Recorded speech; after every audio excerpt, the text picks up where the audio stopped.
সুপ্রিয় দর্শকবৃন্দ, সবাইকে আসসালামু আলাইকুম এবং পূজার শুভেচ্ছা জানাচ্ছি। সেই সাথে অন্য ধর্মের যারা রয়েছেন তাদেরকেও জানাচ্ছি আন্তরিক শুভেচ্ছা আমাদের admission crackers future is here এর পক্ষ থেকে। দর্শকবৃন্দ, আমরা সবাই জানি যে আজকে অত্যন্ত সম্মানিত এবং অত্যন্ত শ্রদ্ধেয় দুজন অতিথিকে নিয়ে আমরা উপস্থিত হব। সেই দুজন অতিথি আমাদের সাথেই রয়েছেন, আপনাদের সামনে অবশ্যই নিয়ে আসবো।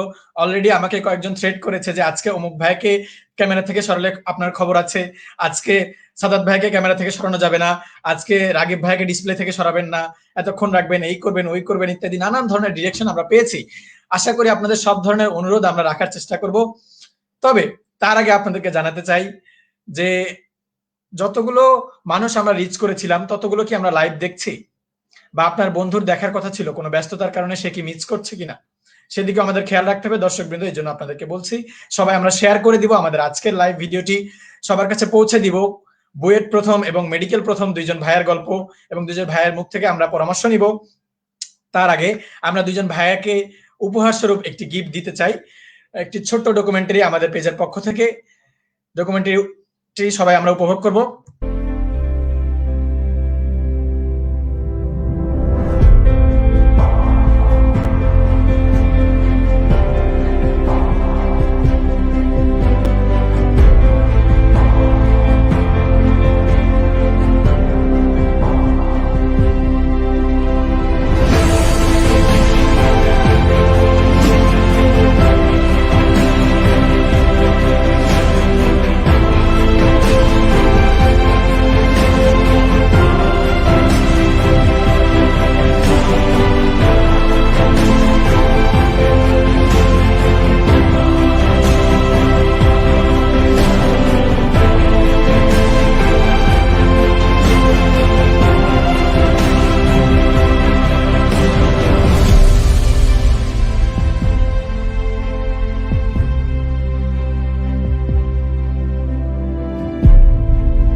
দর্শকবৃন্দ, আমাদের পক্ষ থেকে ভিডিওটি দুইজন টপারের জন্যই আমাদের ছিল, তবে আমাদের মূল উদ্দেশ্য কিন্তু আপনাদের জন্যই করা, সবকিছু আপনাদের জন্যই। তো আশা করব আপনারা আমাদের এই ভিডিওটি উপভোগ করেছেন এবং ইনশাল্লাহ আমাদের দুইজন অতিথির সঙ্গে আপনারা ইনশাল্লাহ আজকের আমাদের আয়োজনটি উপভোগ করবেন। আমরা আমাদের আয়োজনটিকে কিন্তু শুধুমাত্র পড়াশোনা রিলেটেড করতে চাইনি। আমরা প্রথমেই বলে দিয়েছিলাম যে আমরা কি কি ধরনের প্রশ্ন গ্রহণ করব আজকের লাইভে। ইনশাল্লাহ সেই ধরনের প্রশ্নগুলো আমরা গ্রহণ করব। দর্শকবৃন্দ, আমাদের সময় চলে এসেছে এবারের আজকের অতিথি মহোদয়গণদের আমরা আমাদের স্ক্রিনে নিয়ে আসব। আমরা জানতে চাই যে প্রথমে আপনারা কাকে দেখতে চাচ্ছেন এবং শেয়ার করেছেন কিনা আমাকে অবশ্যই জানাবেন যে প্রথমে আপনারা কোন ভাইকে দেখতে চান এবং কেন দেখতে চান।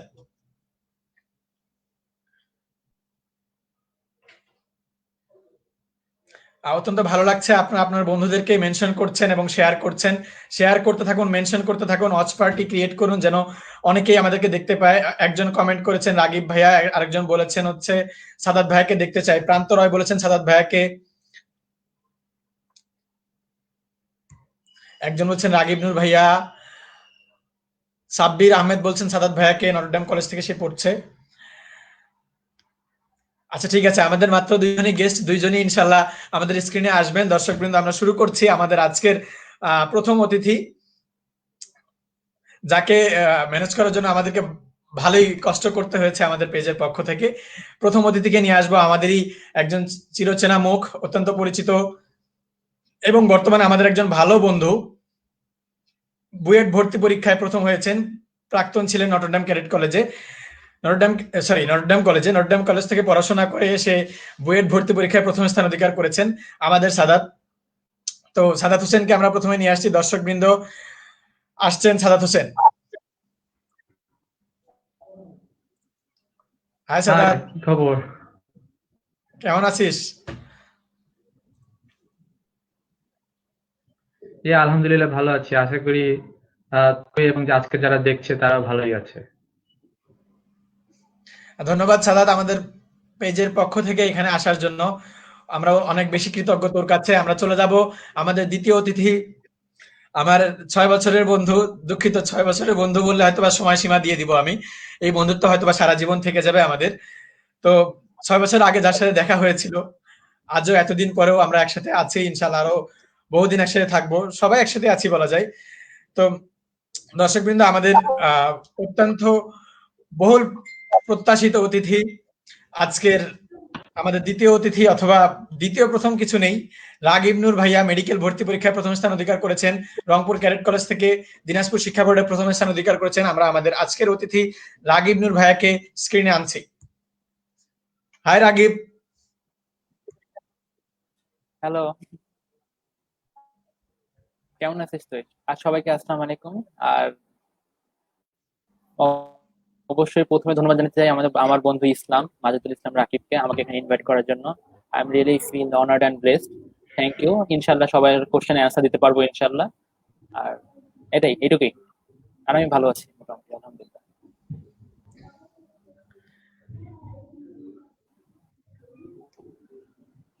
থ্যাংক ইউ রাগিব, সুন্দর একটা ইন্ট্রো দেওয়ার জন্য। আমরা সরাসরি দর্শকের মনের যে পছন্দ, দর্শক যা চায় সেদিকে যাব ইনশাল্লাহ। তার আগে হচ্ছে দুইজন প্রথম স্থান অধিকার করেছেন জাতীয় পর্যায়ে, জাতীয় মেধা তালিকায় প্রথম স্থান অধিকার করেছেন। সাদাত অন্যান্য অনেকগুলো জায়গায় ভালো করেছেন, রাগিব মাত্র একটি পরীক্ষা দিয়েছেন। আমি প্রশ্নটা আমার নয়, প্রশ্নটা হচ্ছে করিমাল জাহিন করেছেন, আরো অনেকেই করেছেন। প্রশ্নটা এমন যে হচ্ছে, তোমরা যখন মেডিকেলে প্রথম হয়েছো তখন কি তোমরা চিন্তা করেছিলে যে তোমরা আমার সাথে লাইভ করবে? মজার প্রশ্ন হয়তো বা, বাট প্রশ্নটা সবাই করেছে। না, আমি ভাবিনি। বিশাল বড় পাওয়া আমার জন্য, আসলে ধন্য। সাদাত কিছু বলছে না। আমি আমি তো আমি তো ছোটবেলা থেকে স্বপ্ন দেখতাম রাকিব ভাইয়ার সাথে লাইভ করব। তো সেই স্বপ্ন পূরণ হয়েছে, এটা আমি স্বপ্নেও কল্পনা করিনি। আমি আজকে খুবই কৃতজ্ঞ, কৃতার্থ। খুব সুন্দর করে পচিয়ে দিল সাদাত আমাকে, অনেক ধন্যবাদ। বন্ধুকে রাগিব নূরকে অনেক ধন্যবাদ। যাক, তোদের স্বপ্ন পূরণ করতে পারছি, আমার ভালো লাগছে। আমরা সরাসরি দর্শকদের কাছে হয়তোবা চলে যাব। দর্শকরা নানান ধরনের কমেন্ট করছেন, নানান ধরনের প্রশ্ন করেছেন, আমি হচ্ছে কমেন্ট গুলা নিব। তার আগে প্রথম প্রশ্ন যেটা দুইজনের নিকটই আসে হচ্ছে, রাগিব নূরের কাছে প্রথম প্রশ্নে চলে যাব। রাগিব নূর, তুমি আমাকে বলো যে হচ্ছে এই যে 2022 সালের শিক্ষার্থীরা জানতে চেয়েছে সবার প্রথমে যে আমাদের যে হচ্ছে আমরা শুরু করি, কিছুদিন আগে আমাদের এইচএসসি পরীক্ষা হয়ে গেছে, মেডিকেল ভর্তি পরীক্ষার জন্য আমরা অনেকেই হচ্ছে মুখিয়ে আছি। এইচএসসি পরীক্ষার্থীরা, তাদের যেমন উত্তেজনাটা কাজ করছে, ঠিক সেরকম আমাদের জুনিয়রদের 2-3 ব্যাচ জুনিয়র যারা, তাদের উত্তেজনা কাজ করছে। তাদের প্রশ্নটা এরকম যে আমাদের এইচএসসি পরীক্ষার একটা হচ্ছে ফলাফল মোটামুটি বের হয়ে গেছে, দিক নির্দেশনা দেওয়া হয়ে গেছে যে আমাদের সামনে ভর্তি পরীক্ষা, এই শুরুর মুহূর্তে কি করা উচিত? আমি বলতেছি না যে কোন বই, কোন কোচিং বা এরকম কিছু, আমাদের শুরুর মুহূর্তে আসলে কোন প্ল্যানটা রাখা উচিত, নিজ প্ল্যান, যে কোচিং এর বাইরে, আউট অফ কোচিং আমি নিজস্ব একটা প্ল্যান রাখবো, this is my plan and I will accomplish that plan. এই প্ল্যানটা কি হওয়া উচিত, তুমি কি করেছো, তোমার নিজেরও হয়তো কোনো ভুল থাকতে পারে, তোমার কোন কোন প্ল্যানটা মনে হয় সেটা যদি বলতে। Thank you. প্রথমেই ধন্যবাদ জানাতে চাই ইসলামকে ফ্লোর দেওয়ার জন্য। আচ্ছা, যাই হোক, তা কোচিং এর বাদ দিয়ে আমরা নিজস্ব, আমাদের একদম নিজস্ব প্ল্যানটা কিরকম থাকা উচিত, মানে এই আমাদের অ্যাডমিশন পিরিয়ড টাইমটাতে। তো কোশ্চেনটা অনেকটা এইরকমই যে আমি আসলে কিভাবে নিজেকে প্রিপেয়ার করেছিলাম বা আমার প্ল্যানটা কি ছিল আসলে এই ব্যাপারে। তো আমি যখন ক্যাডেট কলেজ থেকে বাইরে আসলাম, অথবা যখন মানে একটা বাইরের লাইফে আসলাম, কোচিং এ ভর্তি হইলাম, আমরা 3টা স্টেপ ফলো করার চেষ্টা করতাম। যেমন কোচিং এ তো সব কোচিং এ নর্মালি কি করা হয়, একটা করে চ্যাপ্টার পড়ানো হয়, নেক্সট দিন সেটার উপর পরীক্ষা নেওয়া হয়। তো আমি আসলে এটা কি করতাম, আমি ওই চ্যাপ্টারটা প্রথমে খুব ভালোভাবে পড়ার চেষ্টা করতাম, এবং আমি এটা অস্বীকার করবো না যে আমি 11-12 ভালো মতো করে শেষ করে আসছি। চ্যাপ্টার গুলো একটু ভালোভাবে রিভিউ করতাম, মানে চ্যাপ্টারের প্রত্যেকটা লাইন ইম্পর্টেন্ট হোক অথবা আনইম্পর্টেন্ট হোক, প্রত্যেকটা লাইন আমি পড়ার চেষ্টা করতাম। তো এইটা first of all. Second of all কি করতাম, তারপরে আমি সাইড বুক, যেমন আমরা একটা বই পড়ি, বাট আমাদের মেডিকেলে খুব ভালো করার জন্য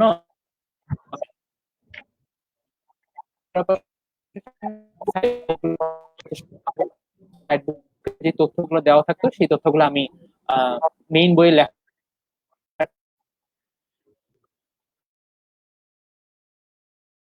করতাম। আর আমার ভুল ছিল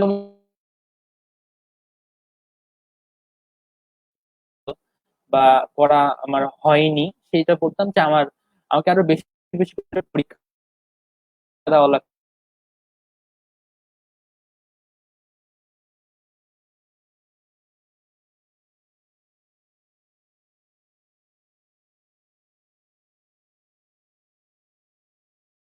না কেন?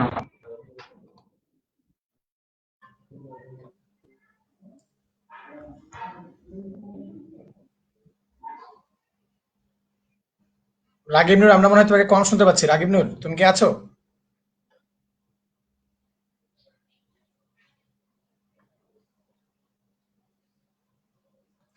হ্যাঁ, অনেকেই বলছেন, কমেন্ট করছেন। আহসান উজির ভাই আমাদেরকে কমেন্ট করেছেন, রাগিব ভাইয়াকে ভালোবাসি। আরো অনেকেই কমেন্ট করেছেন কিভাবে ক্যাডেট কলেজে চান্স পাবো। আসলে ক্যাডেট কলেজে চান্স পাওয়ার মতো লাইভ এটা না, ইনশাল্লাহ আমরা সেই লাইভের ব্যবস্থা করে ফেলবো। আমাদের হচ্ছে রাগিব নূর ভাই একটু নেট সমস্যা, সেই নেট প্রবলেম সলভ করে ইনশাল্লাহ চলে আসবেন। আমরা চলে যাব সাদাত ভাইয়ের কাছে একই প্রশ্নে, যে আমাদের হচ্ছে, আমরা জানি সে নটরডেম কলেজে পড়াশোনা করেছে এবং নটরডেম কলেজে প্রথম বর্ষ থেকে অত্যন্ত যত্নের সাথে এই প্রিপারেশন গুলো হচ্ছে নেওয়া হয়। বুয়েট ভর্তি পরীক্ষার জন্য তাদেরকে প্রস্তুত করা হয় আসলে।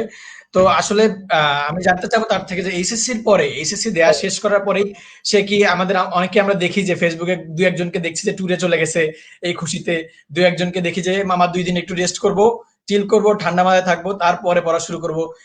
এই সময়ে আসলে কোন কাজটা করা উচিত, কয়দিন আমরা সময় কিভাবে অপচয় করছি, কতটুকু অপচয় করছি, কি করছি না করছি, এই বিষয়টা হচ্ছে, এই বিষয়টা আমাদের সাদাতের কাছে কি উত্তর আসে এই প্রশ্নের? শুরু কিভাবে করব, কি করলে ভালো হবে?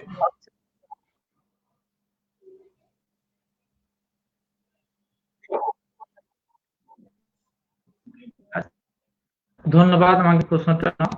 এইচএসসি পরবর্তী সময়ে আমার যতদূর মনে পড়ে, হ্যাঁ কিছুটা এইচএসসি যেহেতু একটা মানে টায়ারিং সিজন, প্রায় 1-1.5 মাস, বা আগের প্রিপারেশন চিন্তা করলে আরো বেশি, তাই এইচএসসি পরবর্তী সময়টা আসলে হ্যাঁ 2-1 দিন বা হয়তো আরো কিছুটা বেশি সময় একটু রেস্ট করা যেতে পারে।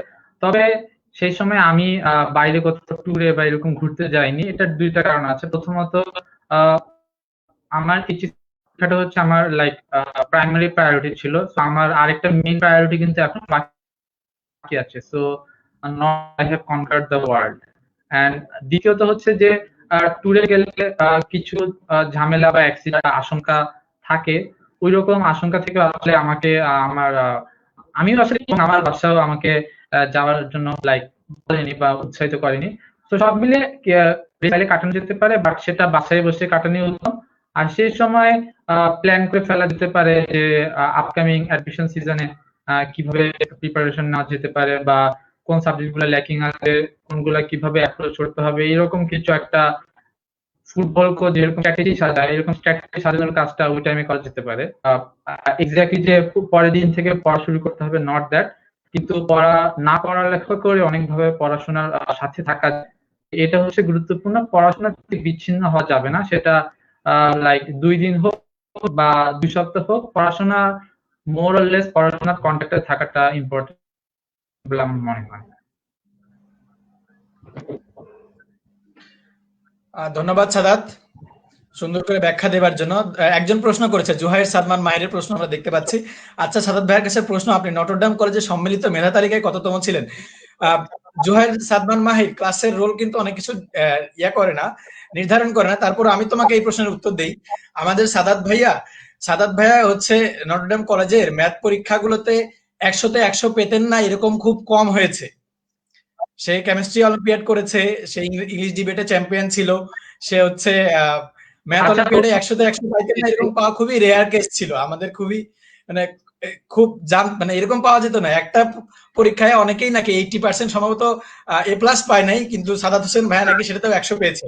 অর্থাৎ সাদাত হোসেন ভাইয়ের রেকর্ড কলেজের ম্যাথ ফিজিক্স কেমিস্ট্রির দিক দিয়ে অনেক ব্রাইট বলে আমি মনে করি। সাদাত হোসেন কিছু অ্যাড করতে চাইলে অ্যাড করতে পারো।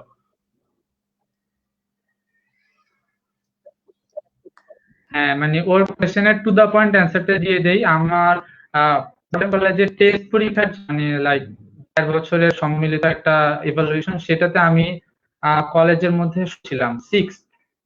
এটা হচ্ছে লাইক ওর কোশ্চেনের অ্যান্সার। ওকে, ঠিক আছে, থ্যাংক ইউ সাদাত। রাগিব, তোমাকে অনেকেই ভালোবাসা পাঠিয়েছেন, সাদাতকেও পাঠিয়েছেন অনেকেই, আমাদের দুইজন তোমাদের দুইজনকে পাঠিয়েছেন ভালোবাসা এবং সেলুট। অলরেডি আহসানুজির ভাইয়া বলেছেন রাগিব নূর ভাইয়াকে ভালোবাসি, জাহিনাল করিম ভাইয়া বলেছেন রাগিব নূর ভাইয়াকে ভালো লাগছে, নিশাদ বলছেন ইসলাম ভাইয়াকে ভালো লাগছে, আরো অনেকেই অনেক ধরনের কমেন্ট করছেন। সাদাত ভাইয়াকে অনেকেই পছন্দ করেছেন, যে সাদাত ভাইয়ের কথাগুলো সুন্দর, এরকম আরো অনেকেই অনেক কমেন্ট করেছেন। আমরা আমাদের দ্বিতীয় প্রশ্নের পর্বে চলে যাব। দ্বিতীয় প্রশ্নের পর্বে চলে যাওয়ার আগে আমি একটু হচ্ছে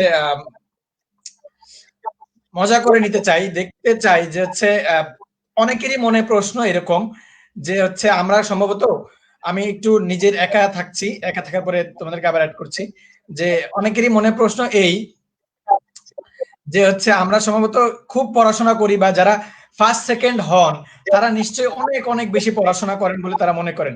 আমি দর্শক বিন্দুকে প্রথমে রাগিবের একটা ছবি দেখানোর চেষ্টা করব, তার আগে রাগিবকে রিমুভ করছি। তো দর্শক, আমি রাগিবের একটা ছবি আপনাদেরকে দেখানোর চেষ্টা করছি। রাগিব মেডিকেল কলেজে ভর্তি পরীক্ষা দিয়েছেন, মেডিকেল কলেজে ভর্তি হয়েছেন, এবং এরপরে রাগিব কি করছেন সেটাই আমি একটু দেখাবো আপনাদেরকে। তার আগে আমি স্ক্রিন শেয়ারটা, ওকে,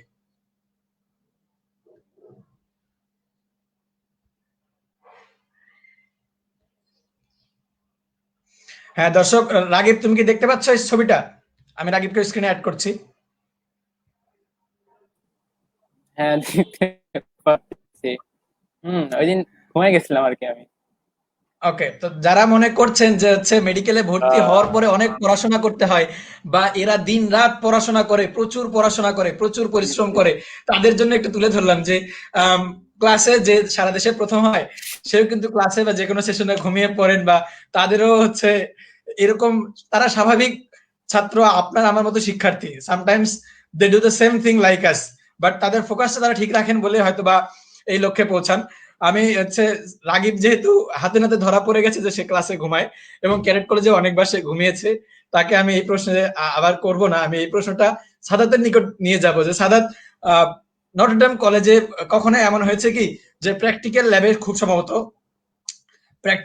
সম্ভবত একটু বেশি করা হয়, বা হচ্ছে কি বলা হয়, আমাদেরকে হচ্ছে রিটেক দেওয়া হয় প্র্যাকটিক্যাল ল্যাবে বেশি নটরডেমের? আমি যতদূর শুনেছি যে রিটেক বারবার দিতে হয়, একদিন ভুল না করলে আবার দেয়, ভুল করলে আবার দেয়, এরকম যে জিনিসটা, এই বা প্র্যাকটিক্যাল ল্যাবে একজন পাচ্ছে না জন্য তার জন্য ওয়েট করতে হচ্ছে, এরকম কিছু যে হয়, এই মনোটোনাস কিছু থেকে তোমার কখনো ঘুম পেয়েছে ক্লাসে?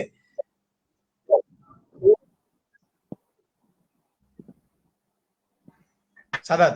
না, আসলে ক্লাসে ঘুম, এটা আসলে মানে মিথ্যা না, তবে কথা হচ্ছে যে ঘুম ঘুম না ঘুমাইতে পারার একটা আর্ট, এই আর্টটা রপ্ত করতে হবে।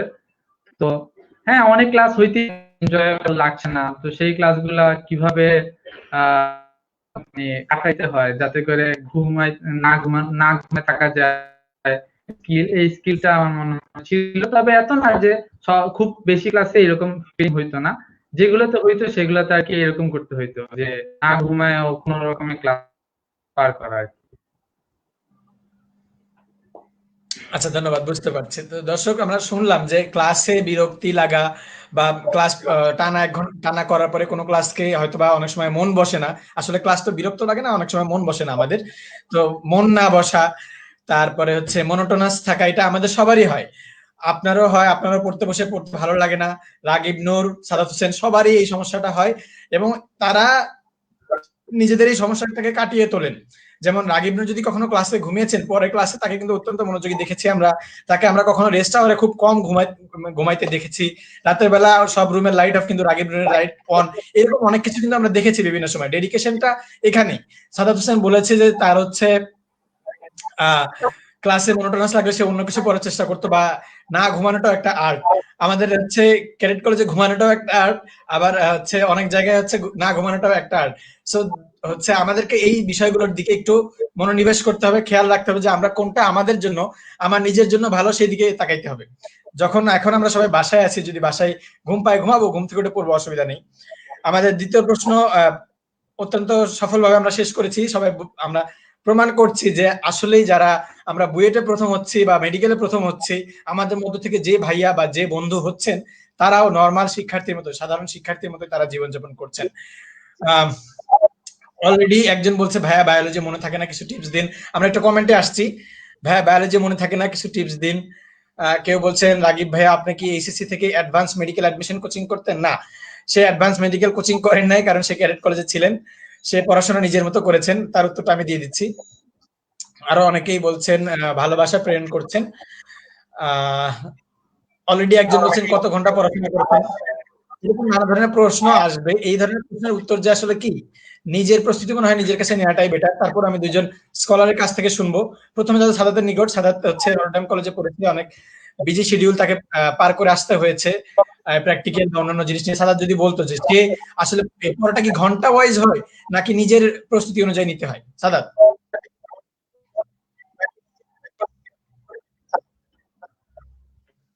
অবশ্যই ঘন্টা ওয়াইজ হয় না। আমার মনে হয় না কেউ এই উত্তরটা দিবে যে পড়াশোনা ঘন্টা ওয়াইজ হয়। এক এক দিন এক এক রকম প্রেশার থাকে, ওই অনুসারে এটাকে আই থিঙ্ক মানে সিনক্রোনাইজ করা হয়। দেখা যায় যে পরীক্ষার আগে আমরা একটু বেশি পড়াশোনা করি, সেটা ইউজুয়াল। তারপরে ক্লাস চলে, তখন হচ্ছে রেগুলার ক্লাসের পর হয়তো রেগুলারলি শেষ করা ট্রাই করা উচিত। কারণ এভাবে একটা পর্যায়ে গিয়ে পড়াশোনা পায়প হয়ে গেলে তখন প্র্যাকটিক্যাল গুলো তো রেগুলারলি করাই লাগে। তবে যখন বন্ধ পায়, তো উইকেন্ড বা যে কোনো বড় ভ্যাকেশন, সেইগুলোকে একটু ভালো মতো ইউটিলাইজ করতে হবে, যাতে করে আগের সময়টাতে যদি কোনো পড়ার ঘাটতি থাকে সেটা মানে ম্যানেজ করা যায়। আর অবশ্যই রেগুলারলি ওইভাবে পড়া, লাইক পড়ার ঘন্টা হচ্ছে চাপের সমানুপাতিক। এখন চাপ কম, এটা তো এক একটা সিচুয়েশনের উপর ডিপেন্ড করে, এই জন্য একটা স্ট্রেট ফরওয়ার্ড অ্যান্সার দেওয়া যায় না যে কয় ঘন্টা পড়া উচিত। ধন্যবাদ সাদাতকে। সাদাতের নিকট আরেকটি প্রশ্নে আমি চলে যাব। আমি এর জন্য স্ক্রিন শেয়ার করব। স্ক্রিন শেয়ার করে সাদাতকে একটি ছবি দেখাবো। সাদাতের এবং সাদাতের শিক্ষকের ছবি, একজন আমাদের অত্যন্ত সম্মানিত সারা দেশে এই শিক্ষক, সেই শিক্ষকের ছবি আমি সাদাতকে দেখাবো। সাদাত, ছবিটা আমি স্ক্রিনে দেখিয়েছি। খুব সম্ভবত সঞ্জিত দেখার আগেই কুমার তো গুহ বুঝতে স্যার। পারতেছি। হ্যাঁ, সঞ্জিত কুমার গুহ স্যার উনি। সঞ্জিত কুমার গুহ স্যারকে আমরা কেমিস্ট্রির টিচারই শুধু বলি না, তাকে আমরা কেমিস্ট্রির সাধারণ জ্ঞানের লেখকও বলে থাকি। তো তোমার নিকট প্রথম প্রশ্ন হচ্ছে যে যদি সঞ্জিত কুমার গুহ স্যার কোন জিকের বই লিখতো, তাহলে সেই বইটা কেমন হতে পারতো? প্রথম প্রশ্ন এটা। স্যারের কেমিস্ট্রি বই পড়ার পরে আমরা অনেক ধরনের তথ্য পেয়েছি। প্রথম প্রশ্নটা হচ্ছে, স্যার যদি জিকের বই লিখতো তাহলে কেমন হতে পারতো, এবং তুমি সেটা কেমন পছন্দ করতে? স্যার, আচ্ছা, প্রথমত স্যারের বইগুলোতে স্যার একটু ট্রাই করে এক্সটেন্সিভ ইনফরমেশন অ্যাড করতে, টিপিক্যাল বইগুলো থেকে একটু আলাদা করতে। স্যার যদি জেনারেল নলেজের বই লিখতেন, সেটা হয়তো আমরা যেমন গুগল সার্চ করি কোনো কিছু জানার জন্য, বই দিতে পারতো। আর ইন জেনারেল এরকমই আর কি, মানে স্যার মানে জ্ঞান ছড়িয়ে দিতে ভালোবাসেন, জ্ঞান সীমিত রাখতে ভালোবাসেন না, তাই হচ্ছে স্যার খুব বিস্তৃত টপিকের উপর বই লেখেন। এটা ভালো, এটা আমরা নটরডেমিয়ানরা আমরা এটা বেশ লাইক পড়ার চেষ্টা করি আর কি। পরবর্তীতে হয়তো মনে হয় যে না পড়লে চলতো, বাট যায় না। ওকে, আমি প্রশ্নটুকু করেছিলাম কিন্তু জিকে বই যদি লিখতেন স্যার, স্যার যদি জিকে বই লিখতেন, একটু মজার প্রশ্ন, তারপর উত্তরটা চাচ্ছিলাম।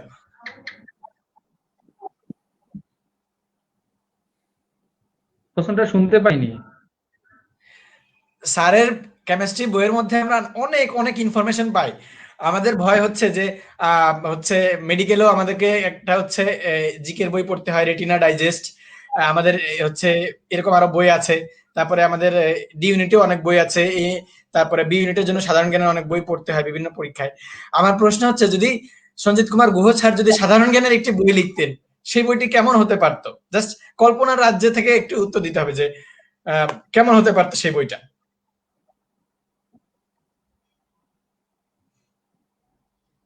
হ্যাঁ, সেটাই তো শুরুতে বললাম যে আমরা যখন কোনো কিছু নতুন জানতে চাই, যেমন গুগল সার্চ করি, তো স্যারের বইটা হয়তো মানে গুগল সার্চের অল্টারনেটিভ টাইপের কিছু হইতে পারতো। আচ্ছা, ঠিক আছে। অত্যন্ত ধন্যবাদ সাদাতকে সুন্দর করে উত্তর দেবার জন্য। আশা করি সাদাতের এই মোমেন্টটা কেমন গিয়েছে বা এই মোমেন্টটা সাদাতের জন্য কত বড় পাওয়া ছিল সেটা আমি একটু পরে শুনবো। তার আগে দেখি আমাদের পরবর্তী ছবিতে যে প্রশ্নটি রয়েছে সেটি আমি যাব না। দর্শকের কাছে আবারও নরমালাইজ করতে চাই যে টপার মানেই সারা দিন রাত পড়াশোনা করে এরকম কিছু না। এই জন্য আমি রাগিব নূরের একটি ছবি দিচ্ছি। একটি ছবি দেখাচ্ছি তা না, আরেকটি দেখাচ্ছি। এই দুইটি ছবি আমি দেখাচ্ছি। প্রথমে একটি ছবি দেখিয়েছি এবং দ্বিতীয়ত আরেকটি ছবি দেখিয়েছে। সবাই বলে যে রাগিব নূর ভাইয়া কত ঘন্টা পড়াশোনা করেন, না জানি কত পড়াশোনা করেছেন, মেডিকেলে কত পড়াশোনা, এরকম প্রশ্নের উত্তর আসে বা এরকম প্রশ্ন অনেক আমরা পাই। রাগিবের নিকটে এই প্রশ্নটা আমি এই প্রশ্নের উত্তর বা প্রশ্নটা কি হইতে পারে সেটা রাগিব অলরেডি গেস করতে পেরেছে বলে আমার বিশ্বাস। সে যথেষ্ট বুদ্ধিমান। তার নিকট আমার কথা যে হচ্ছে আসলে কি এত পড়তে হয়? আর যদি এতই পড়তে হয় তাহলে তুমি আমাদের সাথে বিপিএল ফাইনাল দেখতে গিয়েছো, তুমি আমাদের বন্ধুদের সাথেই ট্যুরে গিয়েছো, এই সময়টুকু কিভাবে ম্যানেজ করেছো বা এটাও সম্ভব কিনা? এবং দর্শকদের যে প্রশ্ন, যে এত পড়তে হয়, এত এত এত বেশি পড়তে হয়, 24 ঘন্টার মধ্যে 20 ঘন্টা পড়তে হবে, 4 ঘন্টা না ঘুমাইলে 4 ঘন্টা ঘুমাইতে হবে, এই ধরনের প্রশ্নের উত্তর কি তোমার কাছে? আচ্ছা, প্রথমে বলে দিই যে এই দুইটা ছবি হলো আমার চান্স পাওয়ার পরের ব্যাপার। তো জি, চান্স পাওয়ার আগে আসলে অনেক রেগুলার পড়াশোনাটা করতে হয়, তখন ঘুরতে যাওয়ার চান্স কম। আর প্লাস আমি ক্যাড কলেজে ছিলাম, তো ওই ব্যাপারগুলোতে আসলে দেখতে গেলে যে ওই সময়গুলোতে আমার মানে পড়াশোনার মধ্যেই থাকতে হইতো, প্লাস এরকম ঘুরতে ঘুরতে যাওয়ার চান্স ছিল না, মানে কোনো শিডিউল ঘোরাঘুরি ছাড়া আর কোনো জায়গায় ট্যুর ট্যুর দেওয়ার চান্স ছিল না। বাট চান্স পাওয়ার পরে আসলে অনেক টাইম পাওয়া যায়। নর্মালি যে চান্স পাওয়ার পরে অনেক সময় পাওয়া যায়, আমরা তখন যেখানে ইচ্ছা সেখানে ঘুরতে পারি। তো এই ধরনের আমার একটা ইন্সপিরেশন রাখতে হবে যে চান্স পাওয়ার পর আমাদের হাতে অফুরন্ত সময়, তো ওই সময় আমরা যতক্ষণ যেখানে ইচ্ছা সেখানে ঘুরে বেড়াতে পারবো। আর একটা ব্যাপার যে মেডিকেলে আসার পর খুব পড়তে হয় কিনা, এইটার অ্যান্সারটা হবে এরকম যে মেডিকেলে আসার পর প্রথম 5-6 মাস পড়াশোনাটা বুঝতে একটু কষ্ট হয়। কেন, আমরা অনেকে বাংলা ভার্সন থেকে আসি, তো মেডিকেলে সবগুলো বই ইংলিশে লেখা এবং অনেক গদ বাঁধা ইংলিশে লেখা, তো সেই বইগুলো পড়তে একটু সমস্যা। প্লাস নতুন ধরনের একটা পড়াশোনার জায়গায় আসি, প্রতিদিনে আইটেম লেগে থাকে, অনেকগুলো আইটেম দেওয়ার পর কার্ড দিতে হয়, তো এই পড়াশোনাগুলো একটু অনেকের কাছে কঠিন মনে হতে থাকে, যেহেতু নতুন একটা ব্যাপার, তো একটু পড়াশোনা কঠিন লাগবেই।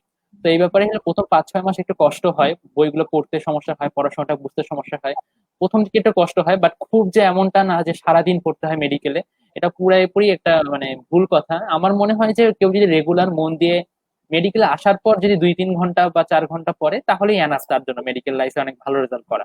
আর অ্যাডমিশন টাইমের আগে ওই সেম কথা যে রেগুলার থাকতে হবে। আর অ্যাডমিশন টাইমের আগে তো কিরকম পড়তে হয়, একটু বেশি বেশি পড়তে হয়, বিশেষ করে এইচএসসি দেওয়ার পরে। যদি আমাদের একবার জুনিয়র এবার এইচএসসি দিল না, তারপরে যারা এই অ্যাডমিশন পিরিয়ডের টাইমটাতে অনেক বেশি পড়তে হয়, মানে মোটামুটি নিজের বেস্টটা দিয়ে পড়তে হয়, এইটাই। বাট মেডিকেল আসার পর খুব একটা এমন যে সারাদিন রাত পড়তে হয় এমনটা না আসলে।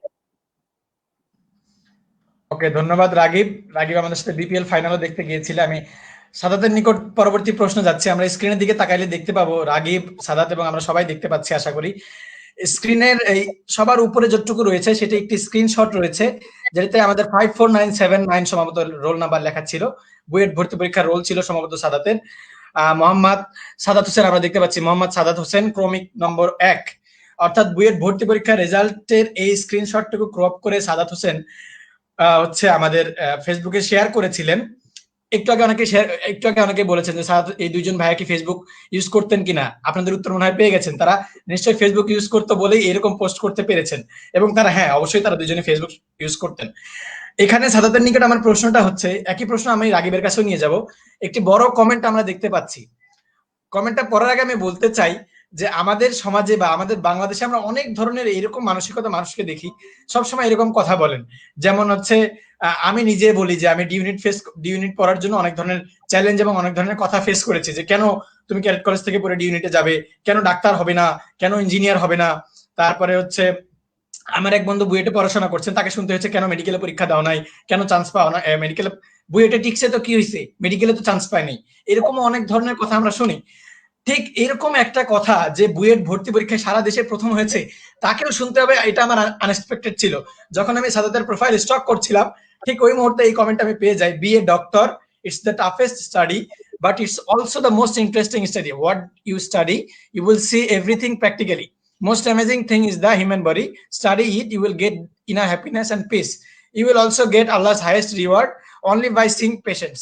Okay, আমি পুরোটা পড়ছি না, আমি সাদাতের কাছে যাচ্ছি। প্রশ্ন এই যে তুমি প্রথম হয়েছো, প্রথম হওয়ার পরে তুমি এই ধরনের মন্তব্য পেয়েছো, তুমি রিয়াক্ট করেছো কিনা সেটা আমি খেয়াল করিনি, বাট এই ধরনের যে মন্তব্য আসে, এই ধরনের মন্তব্যে তোমার মতামত এবং তোমার রিয়াকশন কি আমি জানতে চাচ্ছি।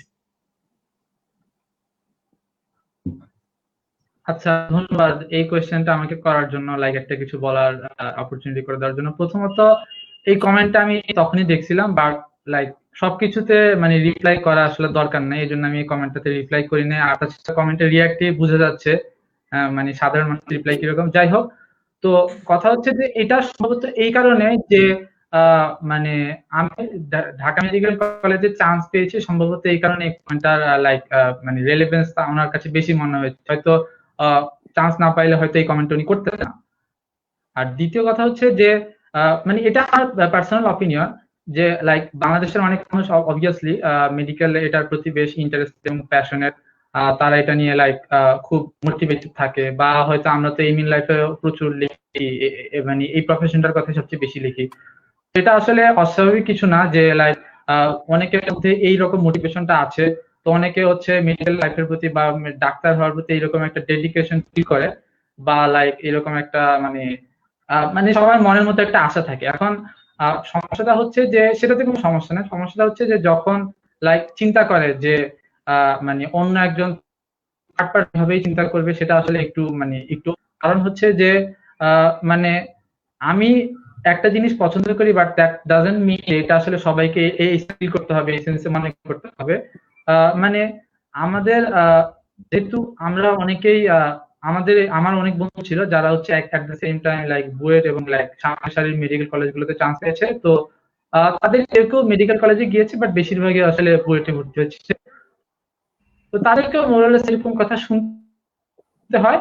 এখন কথা হচ্ছে যে সাধারণ ওনারা হয়তো যেহেতু এই জিনিসটা নিয়ে খুব বা মোটিভেটেড ফিল করেন, সেটা নেগেটিভ কিছু না, কিন্তু তারা আসলে এটাই আসলে সবার মধ্যে করতে চান, মানে রিগার্ডলেস অফ তার সে লাইক বুয়েটে পড়ার ইচ্ছা আছে, বা অন্য জায়গায় অন্য কোনো ইউনিভার্সিটিতে পড়ার ইচ্ছা আছে, অন্য কোনো জায়গায় চান্স পেয়েছে, মানে ইট ডাজন্ট ম্যাটার যে লাইক হয়তো চান্স পেয়েছি, তো এটা তো আর হতেই পারে না যে লাইক কেউ মেডিকেল কলেজে চান্স পাওয়ার পরেও মেডিকেল কলেজে পড়বে না।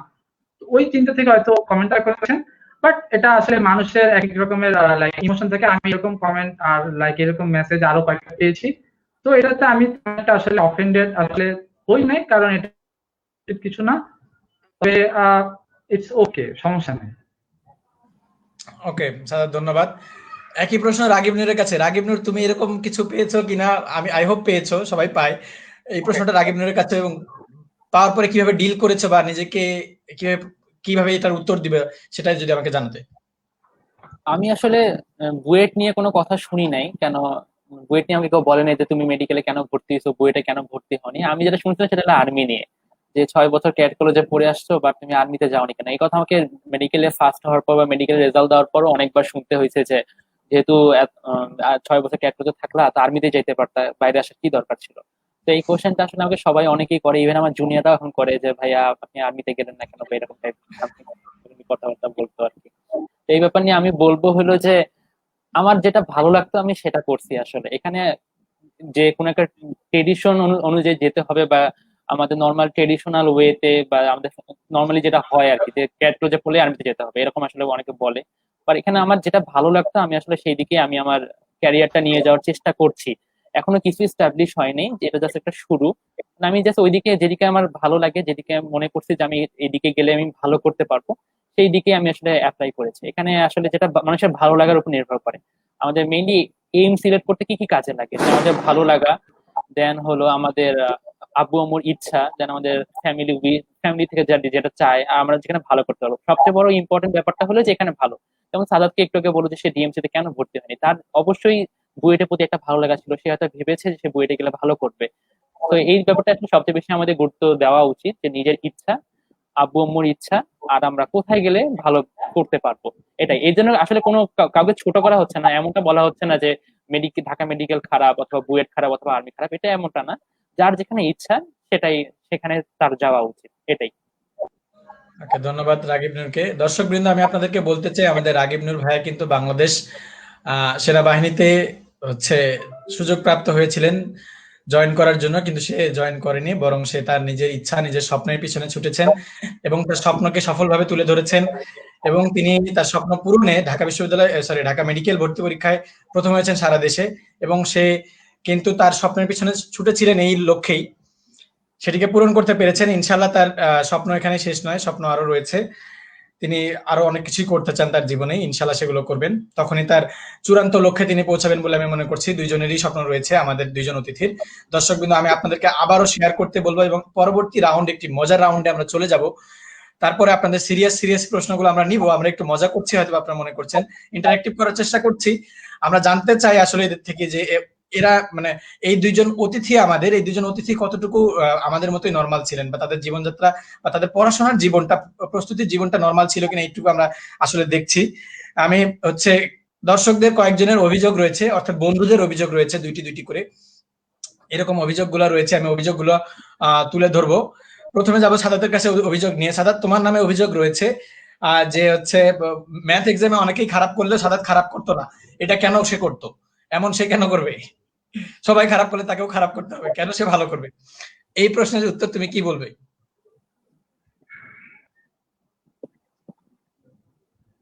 এই অভিযোগের উত্তর, বন্ধুদের মজার অভিযোগ।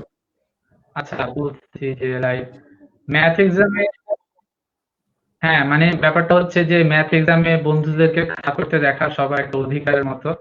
আমি আসলে মানে দুঃখিত, আমি অধিকারটা খুন করেছি। যাই হোক, ম্যাথ এক্সাম আমার কাছে মনে হতো যে লাইক ম্যাথ এক্সাম গুলো কম্পারেটিভলি ইজি ছিল। হয়তো রেগুলার প্র্যাকটিস করলেই চলে, তো সেই জন্য আমি লাইক প্র্যাকটিস করতাম, and ভালো হইতো বা ভালো হইতো না, দ্যাট ডাজন্ট ম্যাটার। কথা হচ্ছে যে প্রত্যেকটা এক্সাম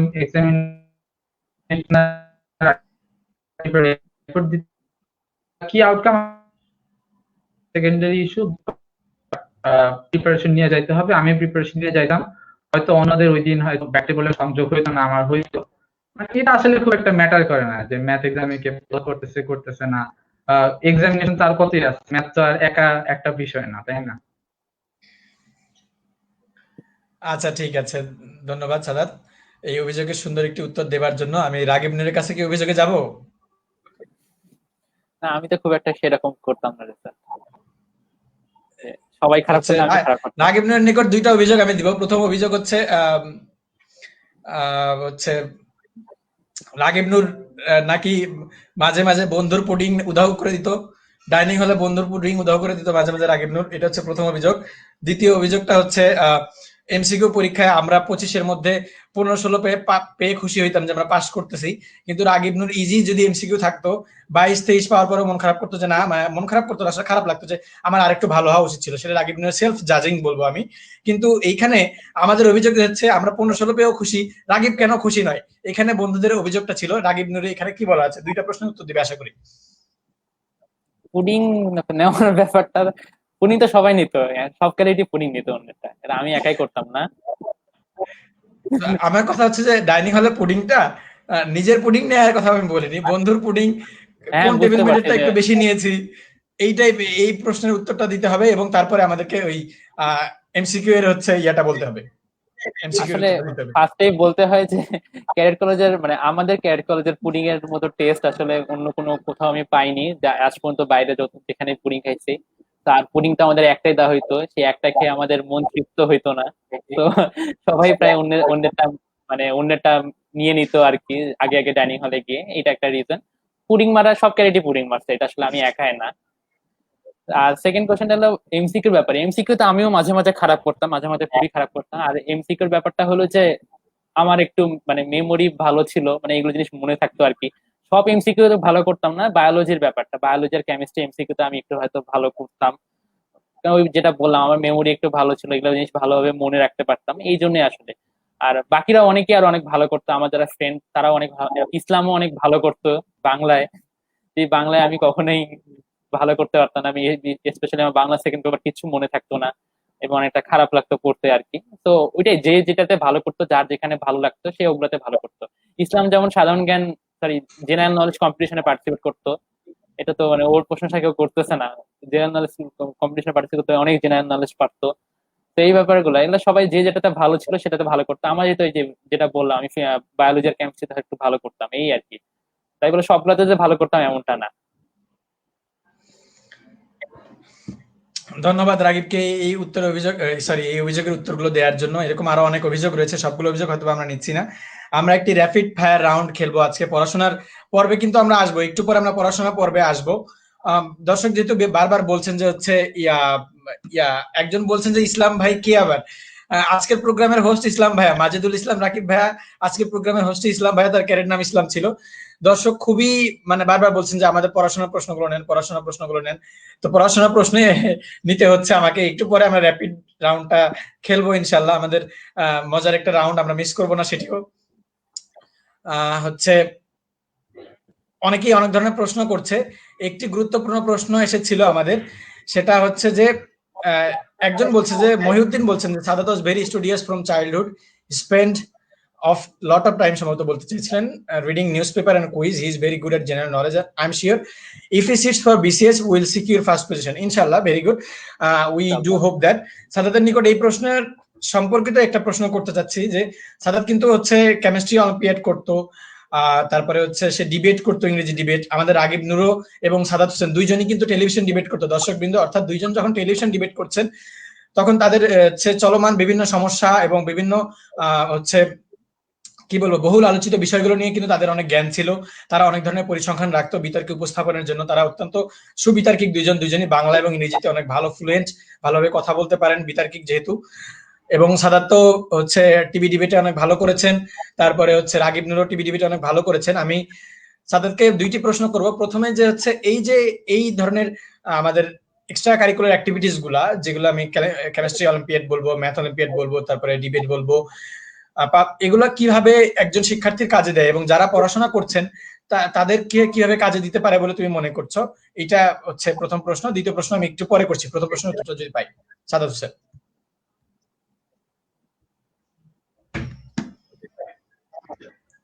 আচ্ছা, প্রথমত এটা লাইক বেশ কয়েকভাবে উঠতে পারে। কেউ যদি সিম্পলি তার তার চিন্তন দক্ষতা বা তার জ্ঞানের পরিসর বিস্তার এইসব নিয়ে চিন্তা করে, তাহলে তো বুকিশ নলেজ থেকে এই জিনিসগুলা মানে বিস্তারে বেশি সাহায্য করবে। যেমন লাইক কেউ যদি জেনারেল নলেজ জানে, যে নলেজ বা হচ্ছে লাইক চারপাশে কি ঘটছে, পেপার পত্রিকা পড়া বা মানে লাইক ডিবেট করা বলতে আমি বুঝাচ্ছি মেইনলি পাবলিক স্পিকিং টাইপের কিছু। এগুলো কিন্তু আসলে মানে গুরুত্বপূর্ণ স্কিল, রিগার্ডলেস অফ কে কি পড়ছে, কে কি করছে। এই স্কিল গুলো হচ্ছে সবসময় সব জায়গায় কাজে লাগে। যে কোনো সিচুয়েশনে হইতেই পারে যে বিষয়ে কথা বলতে হচ্ছে বা একটা বিষয়ে আই থিঙ্ক জানতে হচ্ছে, এই সকল সিচুয়েশনে এই স্কিল গুলো খুব। আর দ্বিতীয়ত মানে কেউ যদি পড়াশোনার পার্সপেক্টিভ থেকে এক্সপ্লেনেশন চায়, অনেকের আবার মনে হয় যে মানে এগুলো করলে হয়তো পড়াশোনার জন্য বা পড়াশোনা ক্ষতিগ্রস্ত হয়। সো থেকে এক্সপ্লেনেশন চায় তাহলে ওইটাও আছে। যেমন লাইক আমি আমার কথা বলি, যেমন এখানে তো লাইক যে হোস্ট রাকিব, সেও তো লাইক বাই দ্য ওয়ে আমিও কিন্তু ডি ইউনিটে ভর্তি পরীক্ষা দিয়েছিলাম। তো আমি ডি ইউনিটে ভর্তি পরীক্ষা দিয়েছি মেনলি আমি দেখতাম যে আমার যারা ডিবেটার সিনিয়র আছে প্রায় প্রত্যেকেই কে কি প্রিপারেশন নিচ্ছে, তারা ভর্তি দেয়, যেহেতু এটা জেনারেল নলেজ ওরিয়েন্টেড, আমার মনে হয়েছে যে আমি দেই। তো আমি যদিও এখানে কোনো প্রিপারেশন নেই, বাট আমি স্টিল একটা এগুলা পড়ার চেষ্টা করতাম। একই কথা হচ্ছে ইংলিশের ক্ষেত্রে, যেমন ইংলিশ আমি বিশেষের জন্য কোনো ইংলিশ পড়িনি, কিন্তু লাইক আমি যতগুলো জায়গায় ভর্তি পরীক্ষা দিয়েছি, বুয়েট ভর্তি পরীক্ষা ছাড়া প্রত্যেকটা ভর্তি পরীক্ষায় কিন্তু ইংলিশের কম বেশি পার্সেন্টেজ ছিল। এই স্কিলটা আমার গড়ে উঠেছে হচ্ছে মানে এইসব কো কারিকুলার অ্যাক্টিভিটি বা ইংলিশ ডিবেটে পার্টিসিপেট করার কারণে। এছাড়া আমি মানে সামগ্রিকভাবে মানে একাডেমিক অথবা নন একাডেমিক কারিকুলার অথবা কো কারিকুলার দুই ক্ষেত্রেই কিন্তু এই স্কিলগুলো বেশ গুরুত্বপূর্ণ কাজে গুরুত্ব পালন করে। এটাকে ছোট করে দেখা। ধন্যবাদ সাদাতকে এই প্রশ্নের সুন্দর করে উত্তর দেওয়ার জন্য। দর্শক, আমি বলে রাখি, সাদাত কিন্তু ভর্তি পরীক্ষায় ক ইউনিটে অনেক ভালো করেছেন, এবং হচ্ছে বুয়েট ভর্তি পরীক্ষার ফলাফল তো আপনারা জানেনই। আইইউটি ভর্তি পরীক্ষা অনেক ভালো করেছেন, এবং ঢাকা মেডিকেলেও সে কিন্তু সুযোগ প্রাপ্ত হয়েছিলেন। তো সাদাত কিন্তু হচ্ছে ঢাকা মেডিকেলেও চান্স পেয়েছেন, ঢাকা বিশ্ববিদ্যালয় ক ইউনিটেও ভালো করেছেন, বুয়েটেও ভালো করেছেন, পাশাপাশি ঢাকা বিশ্ববিদ্যালয় ঘ ইউনিটেও ভালো করেছেন। ধন্যবাদ সাদাতকে শুধু ডি ইউনিটের প্রিপারেশন না নেওয়ার জন্য। শুধু ডি ইউনিটের প্রিপারেশন না নিলে হয়তো বা আমাকে অনেক পিছনে যাইতে হইতো, একজন আমার ভিতরে প্রবেশ করতো, আমি সেকেন্ড নাও হইতে পারতাম। ধন্যবাদ সাদাত, এই অনেক ভালো কাজ করছিস ভাই। আমি রাগিব নূরের কাছে যাব। রাগিব নূরের কথা একটু বলে রাখি দর্শক, রাগিব নূর কিন্তু হচ্ছে অত্যন্ত কনফিডেন্ট ছিলেন পরীক্ষাটা দেওয়ার পরে। অত্যন্ত না, আসলে আলহামদুলিল্লাহ ভালোভাবেই কনফিডেন্ট ছিলেন যে তার পরীক্ষাটা মোটামুটি ভালো হয়েছেন। সে অন্য জায়গায় পরীক্ষা কিন্তু আর দেননি। সাদাত অনেকগুলো জায়গায় পরীক্ষা দিয়েছেন, সে নিজেকে বিচার করেছেন, জাজ করেছেন, এবং আলহামদুলিল্লাহ অনেক ভালো করেছেন। এবং রাগিব নূর দুইটি জায়গায় পরীক্ষার ফর্ম তুলেছিলেন, একটি জায়গায় পরীক্ষা দিয়েছেন আর একটি জায়গায় পরীক্ষা দেননি। আমার প্রথম প্রশ্ন হচ্ছে, রাগিব নূর দ্বিতীয় জায়গায় পরীক্ষা কেন দাওনি? অলস লাগছিল? না, আমার মেডিকেল পরীক্ষা যত সম্ভব 11 তারিখে ছিল, আর আরেকটা যেটা পরীক্ষার ফর্ম তুলছিলাম সেটা পরীক্ষা যত সম্ভব 18 নাহলে 19 তারিখে ছিল। 11 তারিখে পরীক্ষার রেজাল্ট 14 তারিখে বা 15 তারিখে হয়ে যায়। তো ওইটা দেওয়ার পর আরেকটা পরীক্ষা দিতে গেলে তো আসলে তারপরে তো আমি আর দেইনি আর পরে আর পরীক্ষাগুলো। আচ্ছা, বুঝতে পারছি, ধন্যবাদ। আমরা স্ক্রিনে দেখতে পাচ্ছি একটা সুন্দর কমেন্ট আসছে যে গণিত বইটা যখন খুলি তখন বুয়েট সাস্টে পড়ার ইচ্ছা জাগে, সরি এই ইচ্ছাটা হারায় ফেলি। আবার যখন জীববিজ্ঞান বই খুলি তখন মনে হয় ইঞ্জিনিয়ার হবো। অর্থাৎ অপোজিট কাজটা হচ্ছে এখানে। যখন গণিত বই খুলছে তখন ইচ্ছা করতেছে গণিত পারি না, আমি হচ্ছে ডাক্তার হব। যখন বায়োলজি বই খুলতেছে তখন দেখতেছে যে আমি হচ্ছে বায়োলজি পারি না, আমি ইঞ্জিনিয়ারই হব। এই ধরনের প্রশ্নের উত্তরে প্রথমে সাদাতের কাছে আবার যাচ্ছি, যেহেতু সাদাত ঢাকা মেডিকেলেও চান্স পেয়েছে, বুয়েটেও চান্স পেয়েছে, ঘ ইউনিটেও চান্স পেয়েছে। তো সাদাত, তুমি এখানে কি বলবে? এই সমস্যাটা সমাধানের উপায় কি?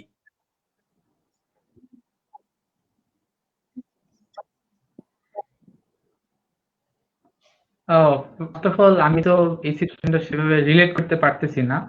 কথা হচ্ছে যে কি হব, এটা আসলে কি করব, এটা অনেক ডিস্ট্যান্ট চিন্তা ভাবনা। ভালো যে লাইক আমি এখন একটা ম্যাথ বই পড়তেছি, এই ম্যাথ বই পড়ার আমি আসলে বইটা একটু মানে প্লেস করতে চাই, বা লাইক একটা বায়োলজি বই পড়তেছি, এটা আমি লাইক মেডিকেলে একটা সামনের দিকে প্লেস থাকতে চাই।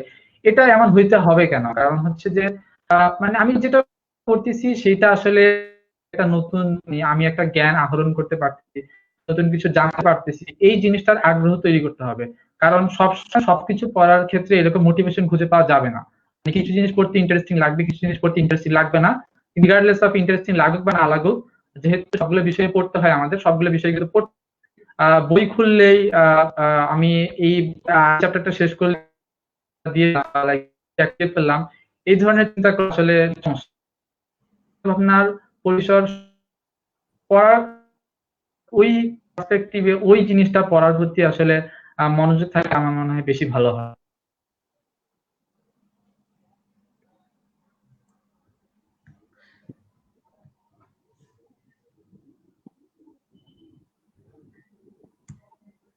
ধন্যবাদ সাদাতকে সুন্দর করে উত্তর দেবার জন্য। আমরা হচ্ছে এরকম প্রশ্ন রাগিবের কাছে যাব। রাগিব কলেজে বায়োলজি, ফিজিক্স, কেমিস্ট্রি, ম্যাথ সবকিছুতেই ভালো করতেন। তো রাগিব আসলে কিভাবে এই কলেজ জীবনেই হচ্ছে বায়োলজি এবং ম্যাথকে একসাথে হ্যান্ডেল করতেন, বা এত ভালো প্রিপারেশন নিতেন? কলেজে তার রেজাল্ট অনেক অনেক ভালো ছিল, সে দিনাজপুর শিক্ষা বোর্ডে প্রথম হয়েছে এইচএসসি তে। এই যে এই কন্ট্রোলটা কিভাবে করতেন? আমি তো নিজে পারি নাই কখনো, দুঃখিত আমি উত্তর দিতে পারছি না। রাগিবই উত্তরটা দিক। রাগিব। আমিও অবশ্য অত দিকে চোখ দিইনি। আমার এইম আর অবজেক্টিভ সব একটাই ছিল, যে মেডিকেলে চান্স পাওয়া। তো আমার আসলে বাকিগুলোর প্রতি খুব একটা মানে পরীক্ষা দেওয়ার মতো খুব একটা ইচ্ছা ছিল না। প্লাস আমার কনফিডেন্স লেভেলটাও ভালো ছিল যে আমি এখানে পরীক্ষা দিলেই ভালো হবে, আর লাগবে না বা এরকম টাইপ ব্যাপার স্যাপার। আর কলেজের ব্যাপারটাতে, কলেজে সবগুলো সাবজেক্ট হ্যান্ডেল করা বলতে, কলেজে সবচেয়ে বেশি সময় যেত ইয়ের উপরই, ম্যাথের উপর সবচেয়ে বেশি সময় যেত। আমরা যতটাই ম্যাথে ব্রিলিয়ান্ট হই না কেন, বাট ম্যাথ করতেই দেখতাম যে খুব বেশি সময় চলে যেত, বা ম্যাথ সাবজেক্ট একটা কঠিন, অনেক বেশি প্র্যাকটিস করা লাগতো। তো এই দিক দিয়ে বলতে গেলে যে ম্যাথের উপর অনেক বেশি সময় যায়, নর্মালি অনেক বেশি সময় যায়।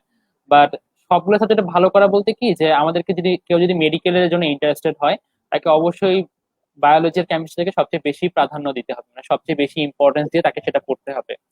আর কেউ যদি আবার মেডিকেলের পাশাপাশি ঢাকা ভার্সিটি পরীক্ষা দিতে চায়, তাহলে সে একটা কাজ করতে পারে, সে ওগুলোর পাশাপাশি ম্যাথকে নিতে পারে, অথবা ম্যাথের পরিবর্তে তারা বাংলা অথবা ইংলিশে পরীক্ষা দিতে পারে। বাট যে অ্যাডমিশন টাইমে এসে যে এমনটা হবে যে যে আমি সবগুলোতে পরীক্ষা দিব, আমি সবগুলো ধরনের প্রিপারেশন নিব, এটা করা একটা ভুল ডিসিশন হবে। যে সবগুলোতে পরীক্ষা দিব, এটা এমনটা করা ভুল হবে। কেন, আমাদের অ্যাডমিশন টাইমে খুব কম সময় থাকে, ওই সময়ে সবগুলা প্রিপারেশন নেওয়া আসলে খুব কঠিন হয়ে যাবে। তো এই জন্য বলবো যে আগে মানুষের যতটাই চিন্তা ভাবনা থাকুক না কেন অনেক জায়গায় পরীক্ষা দেওয়ার চান্স পাওয়ার, মানুষের একটা এইম সিলেক্ট করা উচিত, সেটা হলো অ্যাডমিশন টাইমে এসে একটাই এইম সিলেক্ট করা উচিত। তার সবগুলা নৌকায় পা দেওয়ার মতো ভুলটা করার উচিত না আর কি, এইটুকুই। মানে তার আচ্ছা, মানে একটা এইম একটাই রাখা উচিত। আচ্ছা, আমি একটা জি, জিনিস add করবো। ধন্যবাদ। হ্যাঁ, হ্যাঁ। সাদাত বলতে চাচ্ছিল, সাদাত বলো। হ্যাঁ, আমি বলেছি সেটা কিন্তু আসলে মানে এইচএসসি পূর্ববর্তী সময়ের জন্য বলছি। অবশ্যই ডেফিনেটলি যে লাইক সবগুলোতে চান্স পাইতে চায়, যার ইচ্ছা আছেও, মনের মধ্যে এই সুপ্ত বাসনা থাকেও, তারও আসলে উচিত যে একটা ডেফিনিট টার্গেট সেট করে সেটার জন্য প্রিপারেশন করা। পরে যদি সে টাইম, তাহলে হয়তো সে অ্যাডিশনাল কিছু পড়লেও পড়তে পারে, বেশিরভাগ সময় টাইম পাওয়ার কথা না। কিন্তু সবগুলোতে চান্স পেতে হবে এই মনোভাব থেকে সবগুলো অ্যাট দ্য অ্যাডমিশন খুব থাকবে। এই জিনিসটা আসলে মেইনলি সব বিষয়ে ভালোভাবে গুরুত্ব দিয়ে পড়া বা মোরলেস গুরুত্ব দিয়ে পড়া, এটা এইচএসসি পূর্ববর্তী সময়ের জন্য প্রযোজ্য। কিন্তু অ্যাডমিশন সিজনে অবশ্যই একটা জিনিস টার্গেট সেট করে নিতে হবে, সেটা আসলে সবচেয়ে বেশি ইম্পর্টেন্স দিতে হবে। বাকিগুলো আসলে হলে ভালো, না হলে আসলে খুব ক্ষতি নাই যদি তার মেইন টার্গেট হয়। আচ্ছা, দর্শকের মধ্যে অনেকের অনেক ধরনের প্রশ্ন পাচ্ছি। আমি হচ্ছে, অবশ্যই তোমরা অনেক ভালো ফলাফল করেছো, অনেক ভালো করেছো এবং ভালো করছো, ইনশাল্লাহ করবে। ফলাফলের ভিত্তিতে আমি বলছি না যে ফলাফল ভালো হয়েছে বা একদম পারফেক্ট হয়েছে। এই দেশে বা হচ্ছে প্রথম হওয়াটাই শেষ নয়। নিজের কাছে একটা তৃপ্তির ব্যাপার আছে, প্রথম হওয়াটাও অনেক সময় অনেকের কাছে তৃপ্তি নাও হতে পারে। প্রশ্নটা আমার হচ্ছে এরকম, যে পরীক্ষার দিন, আমরা যেদিন পরীক্ষা দিতে যাই, রাগিবের কাছে চলে যাচ্ছে এই প্রশ্নে। পরীক্ষার দিনে কি মনে হয়েছে সকালবেলা যে হচ্ছে আমার মনে হয় আরেকটু প্রস্তুতি নেওয়া উচিত ছিল, বা আমার এই জায়গায় একটু ভুল আছে, এই জায়গায় আরেকটু ঠিক করতে পারতাম নিজেকে, প্রিপারেশনে এই জায়গাটা এই কাজটা করা উচিত ছিল, এরকম কিছু মনে হয়েছিল কিনা?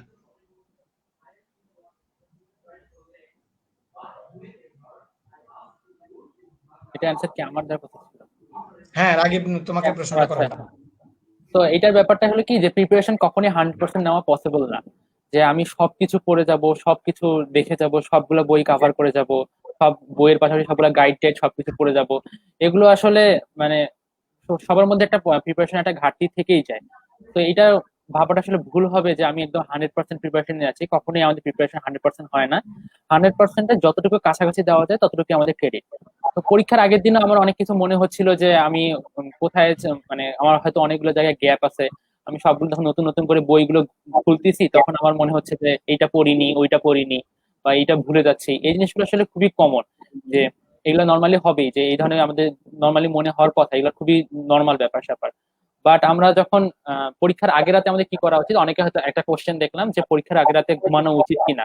পরীক্ষার আগের রাতে অবশ্যই ঘুমানো উচিত, মানে অনেক বেশি করে ঘুমানো উচিত। আমরা নর্মালি যতক্ষণ ঘুমাই তার চেয়ে বেশি করে ঘুমানো উচিত। পরীক্ষার আগের রাতে এগুলো চিন্তা ভাবনা করে বা টেনশন করে আসলে মানে করাটা আসলে ভুল হবে। প্লাস পরীক্ষার আগে 2-3 দিন অথবা এক সপ্তাহ ধরে পড়ালেখার লেভেলটা একটু কমায় নেওয়া উচিত। সেখানে আমাদের ব্রেনকে একটু রেস্ট দেওয়া উচিত, একটু ঠান্ডা মাথায় আগের পড়াগুলো রিক্যাপিচুলেট করা উচিত। এর মাধ্যমে আসলে আমরা আসলে অনেক ভালো করতে পারবো, এটাই আর কি। আর পরীক্ষার আগের দিনগুলোতে যে এগুলো ভাবা বা মানে এগুলো এই ধরনের ভাবনা আসা খুবই স্বাভাবিক। তো আমাদের উচিত এই ধরনের ভাবনাগুলো বাদ দিয়ে নর্মালি আমাদের এগিয়ে যাওয়া আর কি, যতটুকু প্রফেশনাল আছে সেগুলো নিয়ে আমাদের এগিয়ে যাওয়া উচিত আর কি। ওকে, ধন্যবাদ রাগিবকে। এই প্রশ্নটুকু একটু মডিফাই করে সাদাতের কাছে যাব যে সাদাত কি ভর্তি পরীক্ষার দিনে বা যেহেতু তার মেইন টার্গেট হচ্ছে আমাদের বুয়েট ছিল, আহ, এবং সে ঢাকা মেডিকেলও চান্স পেয়েছিল, তার কাছে এই প্রশ্নটা আমি একটু ঘুরিয়ে নিচ্ছি, লক্ষ্যের দিকে যাচ্ছি আসলে। আমি যতদূর শুনেছি যে সাদাত সম্ভবত ঢাকা মেডিকেল কলেজেও ভর্তি হয়েছিল এবং তারপরেও বুয়েটে আসছে, মানে বুয়েটে প্রথম হওয়ার পরে আসছেন। এখানে আমি কোনটিকে ধরবো? ঢাকা মেডিকেলও ভালো একটি প্রতিষ্ঠান, আমাদের দেশের সেরা প্রতিষ্ঠান ঢাকা মেডিকেল, তারপর বুয়েটও আমাদের দেশের অন্যতম সেরা প্রতিষ্ঠান। তো এই যে দুইটাতেই সুযোগ পাওয়ার পরে একটাতে ভর্তিও হয়ে গিয়েছিল সম্ভবত, আমি যতদূর জানি, আমি শিওর না। তো ঢাকা মেডিকেল থেকেও বুয়েটে আসলাম, বুয়েট ছেড়ে ঢাকা মেডিকেল, এখানে কোন জিনিসটা কাজ করছে, যে নিজের লক্ষ্যটাই বেশি কাজ করছে বা নিজের প্যাশনটাই কাজ করছে কিনা, এবং প্যাশনটা কি সেটাকে কিভাবে ডেভেলপ করেছে, এটা একটু শুনতে চাচ্ছিলাম।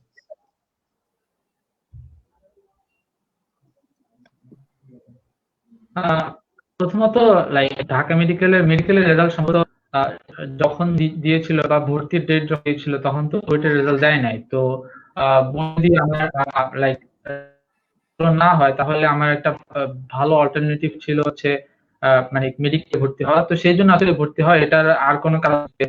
আমি প্রথমে আমার মনে হয়েছে যে মেডিকেলে ভর্তি হওয়া মানে মেডিকেলে পড়বো, তারপর আবার বুয়েটে ফার্স্ট হওয়ার পর ইচ্ছা পরিবর্তন হয়ে গেছে, ব্যাপারটা এরকম না। ব্যাপারটা জাস্ট মানে লাইক আর কি, যে মানে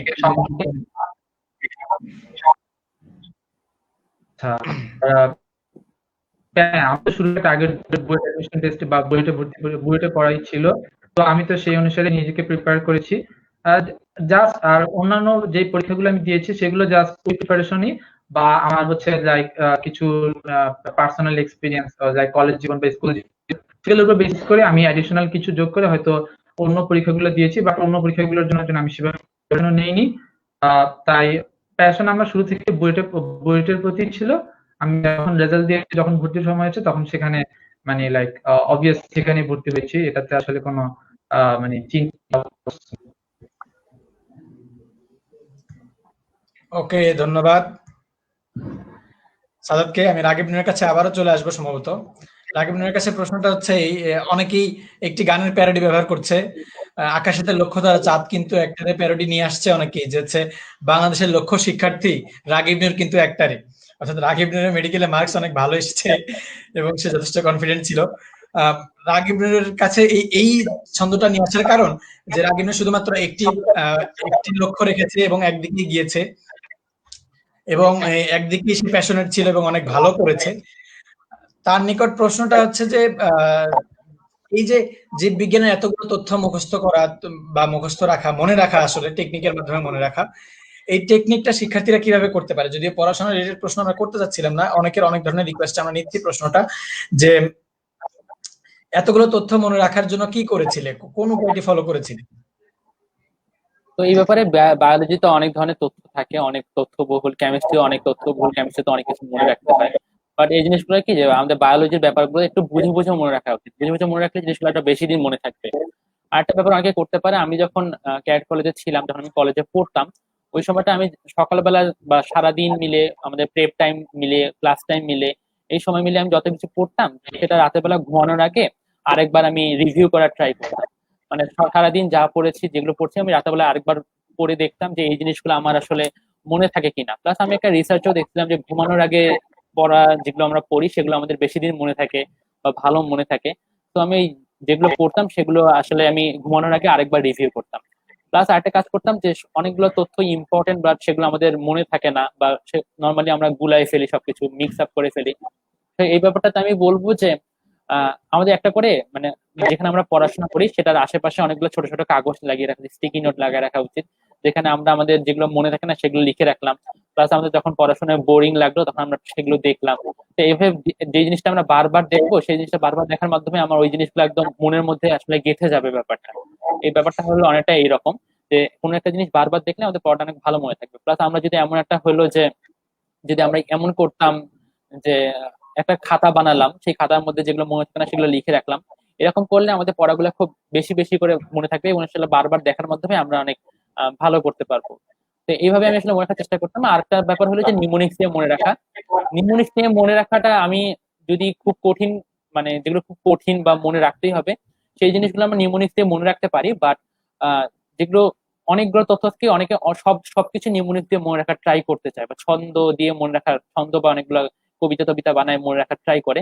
আমি ওদেরকে ওগুলোর ব্যাপারে আমি একটু ডিসকারেজ করব, কেন এত বেশি ছন্দ মনে রাখলে পরীক্ষার হলে গিয়ে সবগুলো ছন্দ উলট পালট হয়ে যায়।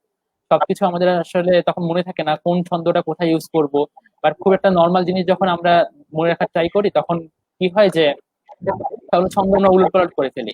তো যেগুলো মনে রাখার মতো খুবই ইম্পর্টেন্ট জিনিস সেগুলো আমরা নর্মালি মনে রাখার চেষ্টা করবো, বারবার করে মনে রাখার চেষ্টা করবো। এখানে আসলে কোনো শর্টকাট নাই, সব জিনিস আমাদেরকে খুব বারবার করে পড়তে হবে, বারবার করে রিভাইজ দিতে হবে।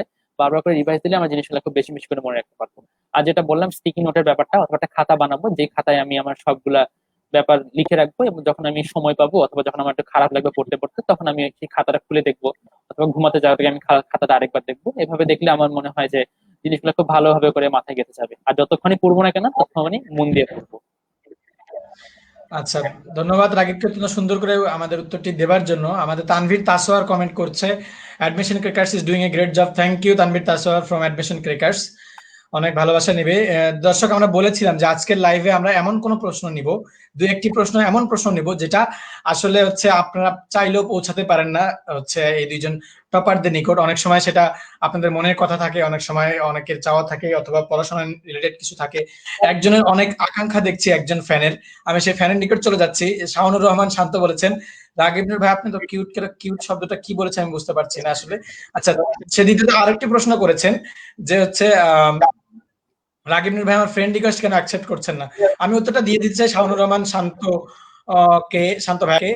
ভাইয়া আসলে একটা ফেসবুকে তো প্রোফাইলে ফ্রেন্ড রিকোয়েস্টের সংখ্যা 5000 থাকে, সেখানে 5000 জন মনে হয় ফিল আপ হয়ে গেছে। আপনি চাইলে ফলো করতে পারেন, ফলো করলে ইনশাআল্লাহ রাগিবের পাবলিক পোস্টগুলো দেখতে পারবেন। শাওনুর রহমান শান্ত ভাইকে অগ্রিম শুভেচ্ছা, ইনশাআল্লাহ সে সুযোগ পাবে কখনো। তারপরে হচ্ছে সাদাতের নিকট একটি প্রশ্ন এসেছে, আমরা কিন্তু পরবর্তী রাউন্ডে চলে যাব। আমাদের পরবর্তী রাউন্ড হবে র্যাপিড ফায়ার রাউন্ড। আমরা অলরেডি 1 ঘন্টা শেষ করে ফেলেছি, দুইজন টপার বন্ধুদের 1 ঘন্টা সময় আমরা নিয়ে ফেলেছি।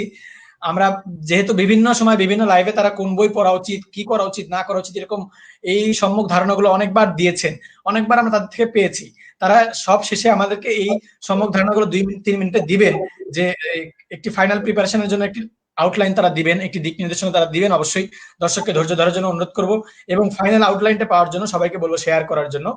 আমরা ফাইনাল আউটলাইনে সরি এবং র্যাপিড ফায়ারে যাবো একটু পরে। র্যাপিড ফায়ারে যাওয়ার আগে আমরা চলে যাব সাদাত হোসেনের কাছে একটি প্রশ্নে, যে ভাইয়া হচ্ছে বলছে যে বুয়েট প্রিপারেশনের জন্য কি বিদেশি কোনো বই পড়তে হয়। আবার আরেকজন বলছে যে হচ্ছে ভাই আমাকে বাবা মা চায় মেডিকেলে পড়াতে, কিন্তু আমি বায়োলজি কেমিস্ট্রি মুখস্থ ভালো পারি না, ফিজিক্স কেমিস্ট্রি পারি। তো সাদাতের নিকট দুইটি প্রশ্নই করছে, যে বিদেশি কোনো কিছু করার দরকার আছে নাকি দেশের যে বইগুলো রয়েছে সেসব পড়লেই যথেষ্ট বলে মনে করছো তুমি, বা তুমি মনে করো। এবং দ্বিতীয় প্রশ্নটা এই যে হচ্ছে ডিসিশন ইনডিসিশনের ব্যাপারটা একটু দেখতে হবে। সাদাত।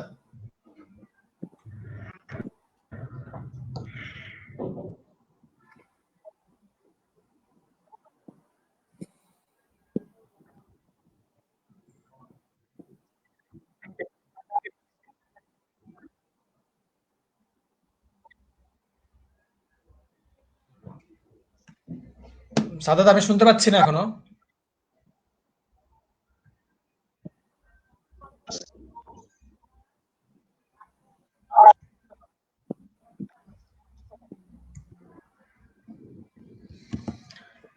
দর্শক, আমরা ধরে নিচ্ছি সাদাতের একটু সমস্যা হচ্ছে। সাদাত আমাদেরকে মেসেজ করে জানিয়ে দিবেন অতি দ্রুত যে নেট সমস্যা হচ্ছে কিনা।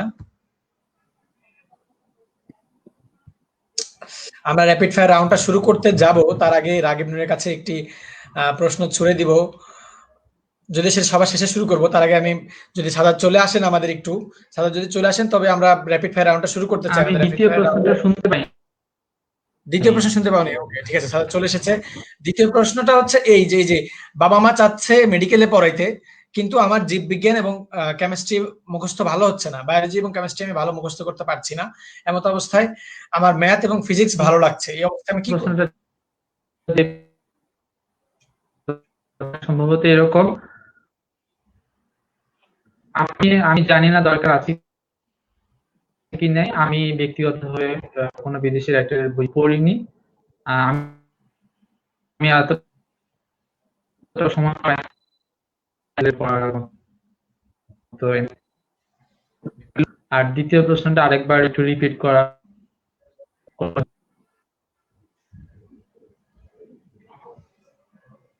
দ্বিতীয় প্রশ্নটা হচ্ছে এই যে হচ্ছে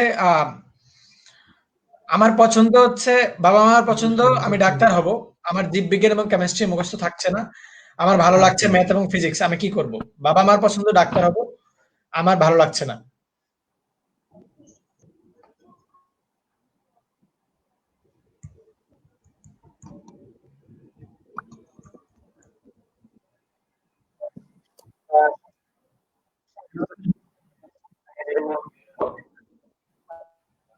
নেট খারাপ। আমি দেখতে পাচ্ছি নেট খারাপ, একটু প্রবলেম।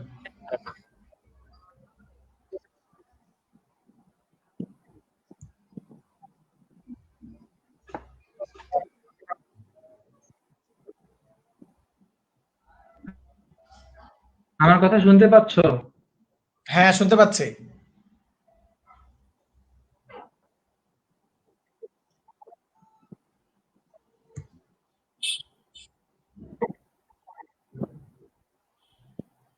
সাদাত,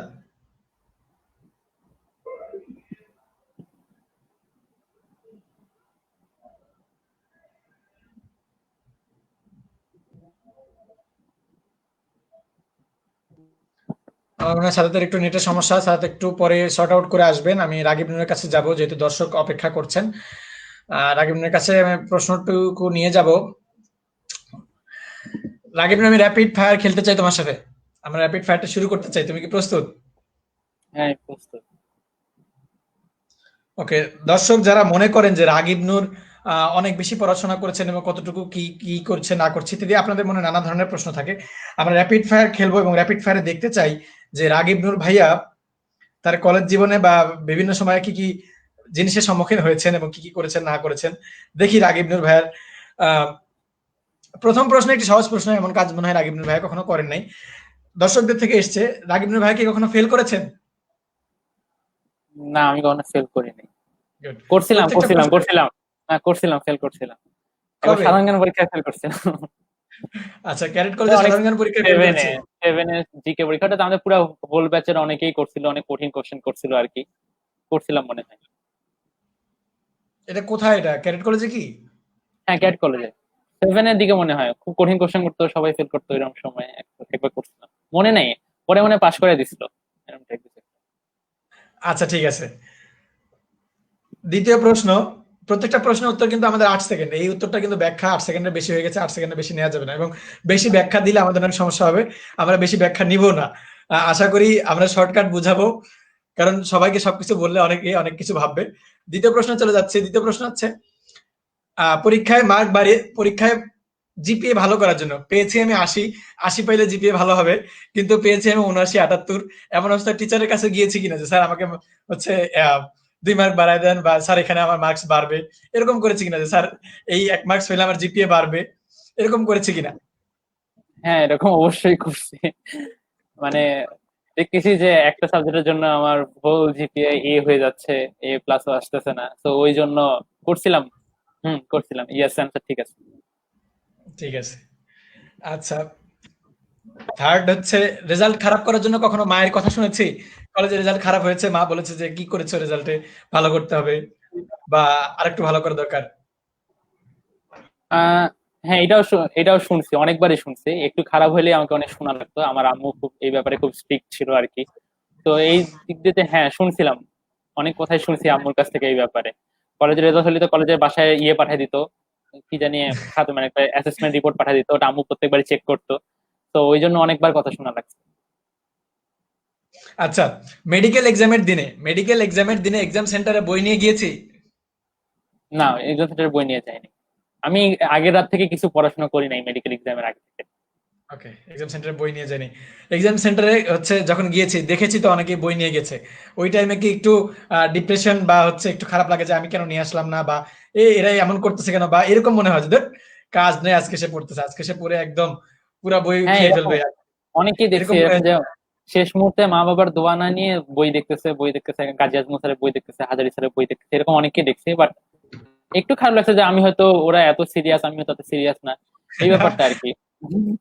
যে হ্যাঁ, এটা দেখছি আর খারাপ লাগে না খুব একটা। আমার এই ছিল যে আমি আগের দিন থেকে পড়বো না, আগের দিন একটু রেস্ট নিচ্ছিলাম, একটু ফ্রি ছিলাম, সবার সাথে গল্প করছি, আত্মীয় স্বজনের কাছ থেকে দোয়া নিছি, এটাই।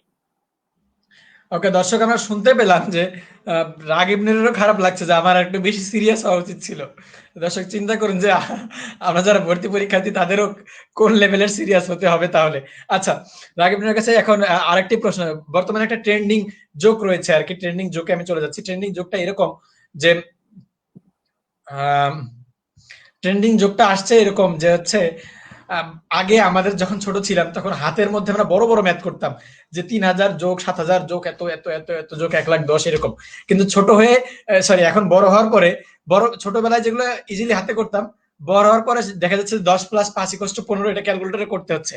এরকম কিছু কি করতে হচ্ছে, বা এরকম কিছু কি আমাদের করতে হয়েছে বলে মনে হয় মাঝে মাঝে? মেডিকেলে আসার পর তো মেডিকেলে তো ম্যাথ আসলে সেরকম একটা নাই, বাট তাও আছে, কিছু কিছু ম্যাথ আছে। কারণ বায়োকেমিস্ট্রি করার সময় আমাদের কিছু কিছু ম্যাথ করতে হয়। ওই ম্যাথে কিছু কিছু ক্যালকুলেশন থাকে, এগুলো খুব ছোট ছোট ক্যালকুলেশন হলে ওগুলা খাতার মধ্যে বারবার করে দেখতাম। তো হ্যাঁ, এটা করতাম আসলে। মানে দেখা গেছে ছোটবেলায় যেটা হাতে করতাম, বড় হয়ে সেটা ক্যালকুলেটরে করতে হচ্ছে। হ্যাঁ, এটা ক্যালকুলেট করতে হচ্ছে, বা মোবাইল বের করে, ক্যালকুলেটর নিয়ে যাইতাম না, মোবাইল বের করে আসলে দেখতাম যে অ্যান্সারটা ঠিক আছে কিনা, এরকম আর কি। তাহলে আমি এটাকে কি ধরে নিব যে হচ্ছে ল্যাকিং ল্যাকিংস ইন কনফিডেন্সের কনফিডেন্স, অভাব, কনফিডেন্সের অভাব, হ্যাঁ, কনফিডেন্সের অভাব। কনফিডেন্সের অভাব। ওকে, ঠিক আছে। রাকিবের কাছে আরেকটি প্রশ্ন যে হচ্ছে কলেজে দুষ্টামি করার জন্য পানিশমেন্ট খেয়েছি কিনা?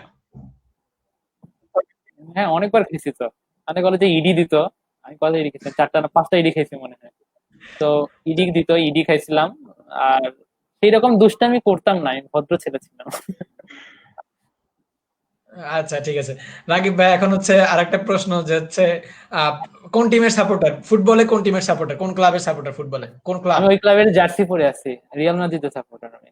ওকে, ঠিক আছে। দর্শক যে প্রশ্ন করেছেন সে নিশ্চয়ই দেখতে দেখতে পাচ্ছেন যে আহ, রাকিব নুর ভাইয়া কোন ক্লাবের সাপোর্টার, এবং আজকে থেকে রিয়াল মাদ্রিদকে অভিনন্দন, রিয়াল মাদ্রিদের অনেকগুলো ফ্যান বেড়ে গেল। আমি র্যাপিড ফায়ার নিয়ে সাদাতের কাছে চলে আসবো। ধন্যবাদ রাকিব নুর র্যাপিড ফায়ার গুলো আহ, সুন্দর করে উত্তর দেবার জন্য। সাদাত, ক্যামেরা মনে হয় অফ করা হয়ে গিয়েছে তোমার। সাদাত,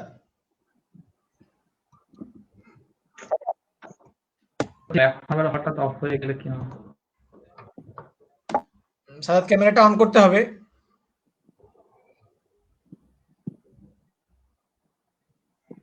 খুব সম্ভবত স্ক্রিনে আছে মিউট স্টপ স্ক্যাম।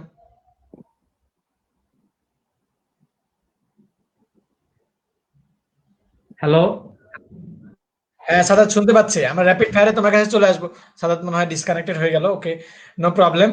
তো একজন প্রশ্ন করছে, তানভীর তাসার প্রশ্ন করছে 5টা ইংলিশ ডিনার ইডি কেমনে ভাই? মানে ও আসলে মনে হয় ইডি সম্পর্কে জানছে না তানভীর তাসু। আর তানভীর তাসার এই প্রশ্নের উত্তরটু রাকিবকে আমি দেওয়ার জন্য অনুরোধ করবো যে খুব সংক্ষিপ্ত আকারে যদি আমাকে বলতো যে কি কাজের জন্য ইডি এই এক্সট্রা ডিলটা করতে হতো, এবং হচ্ছে কি কাজের জন্য সে দুই একটা করেছেন, দুই একটি উদাহরণ যদি দিত যে এই কাজের জন্য সে হচ্ছে। ইডির ব্যাপারটা, ইডি মানে ইংলিশ জানা হয় ঠিক আছে, বাট ইডি আসলে আমাদের কলেজে এক্সট্রা ডিল ছিল, মানে কোনো ধরনের পানিশমেন্ট, কেউ যদি কোনো ধরনের মানে কলেজ রুলস নর্মালি প্লে না করতো, নর্মালি কলেজের রুল গুলো মেনে না চলতো, তখন তাকে ইডি দেওয়া হইতো। এবং ইডি আসলে খুব মানে পেইনফুল ছিল আমার কাছে, যদি কোনো একটা খারাপ স্টাফের কাছে পড়তো, মানে আর্মি স্টাফদের কাছে যদি যাইতো, তাহলে অবস্থা খারাপ হয়ে যেত আর কি। তো ইডির কজ গুলো হলো কি, আমার ইডি কজ কি কি ছিল: জুতা পালিশ করি নাই কেন, দেন হলো সিসিআর ক্যাপ ব্যাচ এগুলো পালিশ থাকে না কেন, দেন আরো কত কি, এগুলো নর্মালি কাজ কারণ হইতো আর কি। বা ক্রস মারার জন্য হাউসে আমরা ক্রস মারতাম। দেন একবার এমন হয়েছে যে আমি মানে একটা স্টাফ আর কি মসজিদে আগে আগে কেন গেছি, এই জন্য আসলে আমাকে একবার ইডি দিছিল। তো এই ব্যাপারগুলাই, এগুলোর জন্য আমার ইডি দেওয়া হয়। ইডি আসলে ইংলিশ জান না, ইংলিশ জানা, ইংলিশ এক্সট্রা ডিল। আচ্ছা, ধন্যবাদ রাগিব। আহ, রাগিবের কাছে একটি সিরিয়াস প্রশ্ন এখানে নিয়ে যাচ্ছি, কারণ এই সিরিয়াস প্রশ্নটা অনেক অনেকবার এসছে যে হচ্ছে ভাইয়া ইংলিশ মিডিয়ামের জন্য কি করব, ইংলিশ মিডিয়ামের জন্য কি করব। যারা ইংলিশ মিডিয়াম থেকে সরি ইংলিশ ভার্সন বা ইংলিশ মিডিয়াম থেকে পরীক্ষা দিচ্ছে, মেডিকেল ভর্তি পরীক্ষা, তাদের জন্য আসলে কি করা উচিত? এই প্রশ্নটা বারবার আসছে, প্রায় 50 বারের মতো আসছে মনে হচ্ছে আমার। এই প্রশ্নটার উত্তর কি? আচ্ছা, হ্যাঁ, ইংলিশ ভার্সনের স্টুডেন্টদের জন্য আমি অবশ্যই এটা খুব একটা ইম্পর্টেন্ট কোশ্চেন করছে, যেই করুক না কেন, যে ইংলিশ ভার্সনে তারা কি করবে আসলে। ইংলিশ ভার্সনের জন্য আমি বলবো যে আমি যেহেতু ক্লাস 7 থেকে ইংলিশ ভার্সনে ছিলাম, বাট ইংলিশ ভার্সনে পড়লে কি হয়, আমাদের ইংলিশের ভোকাবুলারিটা ভালো থাকে এবং আমরা ইংলিশের দিক দিয়ে অনেক কিছুটা এগিয়ে যাই। এটা হলো আমাদের অ্যাডভান্টেজ। আর ডিসঅ্যাডভান্টেজ বলতে গেলে আমাদের ডিসঅ্যাডভান্টেজ এমন হবে যে ইংলিশে আমাদেরকে যখন আমরা 11-12 আসি, যে বইগুলো থাকে সেই বইগুলোর আমাকে বাংলা ভার্সনটা পড়তে হয়, কারণ আমাদের নর্মালি যারা মেডিকেলে কোশ্চেন সেট করে তারা বাংলা ভার্সন থেকে কোশ্চেন করে। তো যারা ইংলিশ ভার্সনে পড়ছো তারা অবশ্যই আজকেই বা কালকের মধ্যে যারা মেডিকেলের জন্য ভর্তি হতে চাও, তারা অবশ্যই বাংলা ভার্সনের বইগুলো পড়ে আসবা এবং বাংলা ভার্সনের বইগুলো খুব থরলি পড়বা, খুব ভালো মতো করে পড়বা। আর যেহেতু আমাদেরকে এইচএসসি আবার ইংলিশ ভার্সনে দিতে হবে, তো যারা এবার দিয়েছো তারা তো বেঁচে গেছো, বাট যারা নেক্সট বার এইচএসসি দিবা তাদের জন্য বলবো যে যেগুলো তোমরা বাংলা টার্ম বুঝবা না সেগুলো তুমি ওগুলো মানে একটু ডিকশনারিতে সার্চ করে সেগুলো ইংলিশ টার্মটা আসলে লিখে রাখবা। ওকে, ধন্যবাদ রাগিব। মানে বাংলা বই পড়তেই হবে। ধন্যবাদ রাগিব নূর সুন্দর করে উত্তর দেওয়ার জন্য। তাদের নিশ্চয়ই তারা তাদের উত্তরটি পেয়ে গেছে বলে আমি মনে করব এবং তাদের উপকারে আসবে বলেই ধরে নিচ্ছি। আমাদের র্যাপিড ফায়ার রাউন্ডে চলে যাবো সাদাতের নিকটে। সাদাত, তুমি কি আমার কথা শুনতে পাচ্ছ? একটু নেট সমস্যা ছিল তোমার।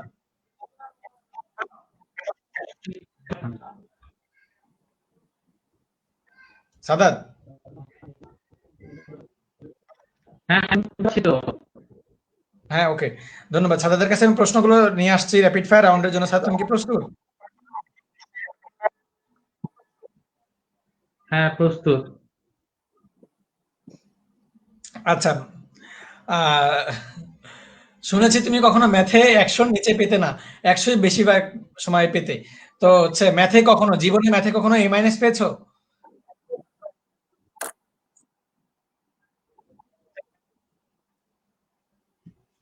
না, পাইনি।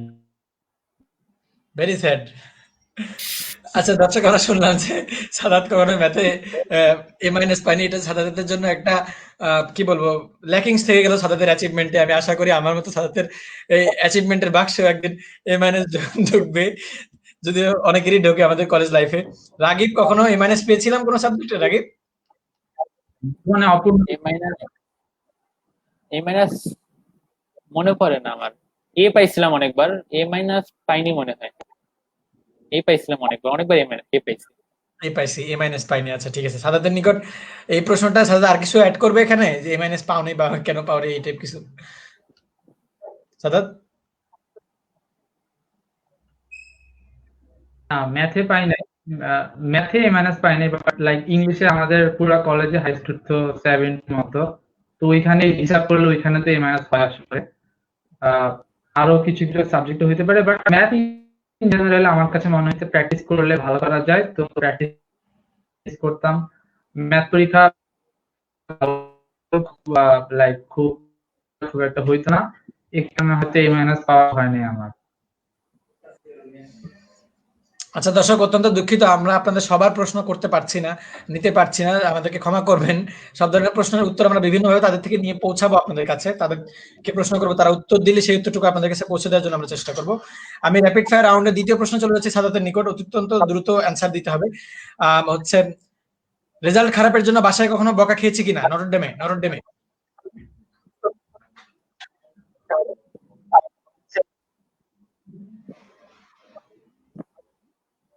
না, খাইনি। বকা খাইনি, আচ্ছা ঠিক আছে। তার মানে কি হচ্ছে মানে হয়তোবা রেজাল্ট খারাপ ব্যাপারটা হতো, এমন আমার না বকা যে আমার রেজাল্ট সবসময় টপ নচ হইতো বা ক্লাসের মধ্যে বেস্ট হইতো। মানে আমার মতো enough খারাপ হয়নি।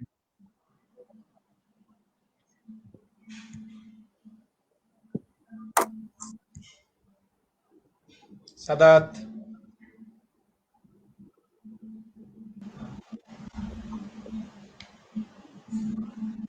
হ্যালো। হ্যাঁ হ্যাঁ, শুনতে পাচ্ছি।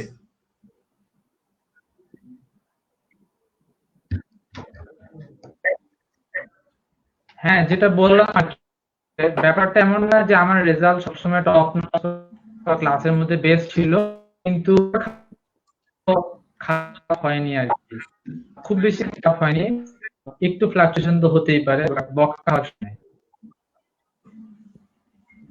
ওকে, সাদাত তুমি আমার কথা শুনতে পাচ্ছ?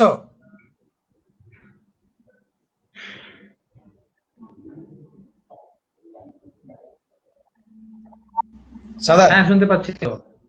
ওকে, একটা একটা এসছে একটা এসেছে হচ্ছে কথা এরকম যে আহ, হচ্ছে গ্রুপ অন, তুমি গ্রুপ অনে ছিলে হ্যাঁ নট শুনতে ড্যামে। পাচ্ছি।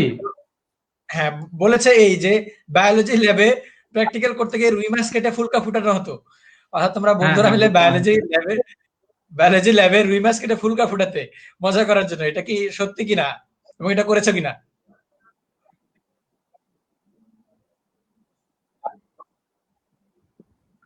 আহ, প্রথমত বায়োলজি ল্যাবে রুই মাছের উপর যে এক্সপেরিমেন্ট হয়েছিল, সেই এক্সপেরিমেন্টে আমার পার্টিসিপেশনটা অ্যাক্টিভ ছিল না, আমি একটু জিনিসটা একটু অপছন্দ করছিলাম, তো সেই কারণে লাইক আমার,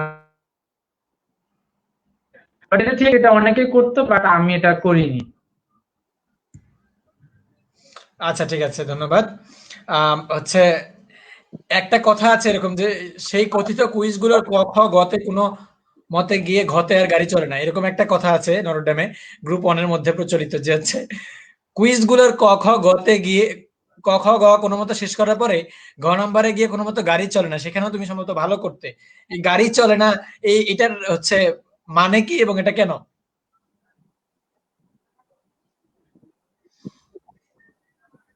না, এটা সঠিক, যেমন লাইক মানে এটা তো automatically আমার মনে হয় ভালো খারাপ প্রত্যেকটা ছাত্রের এরকম এক্সপিরিয়েন্স থাকে যে কোনো না কোনো কুইজে লাইক প্রশ্ন বুঝতে না পারা বা প্রশ্নটা বেশি কম কারণে বুঝার আগে সময় চলে যায়। যেমন বায়োলজি যে কুইজ ছিল, সেই কুইজের প্রশ্নটা অনেকটা এরকম ছিল যে একজন নাম দিয়ে ধরলাম রাকিব, তো রাকিব বাজারে মাছ কিনতে, লাইক রুই মাছ কিনলো, মুরগি, এরকম আরো নাম বলা হয়েছে। তারপর সে টিভিতে ডলফিন দেখলো। তারপর ঘর প্রশ্ন হয়েছে প্রাণীগুলোর মধ্যে সেরা জীব কোনটা।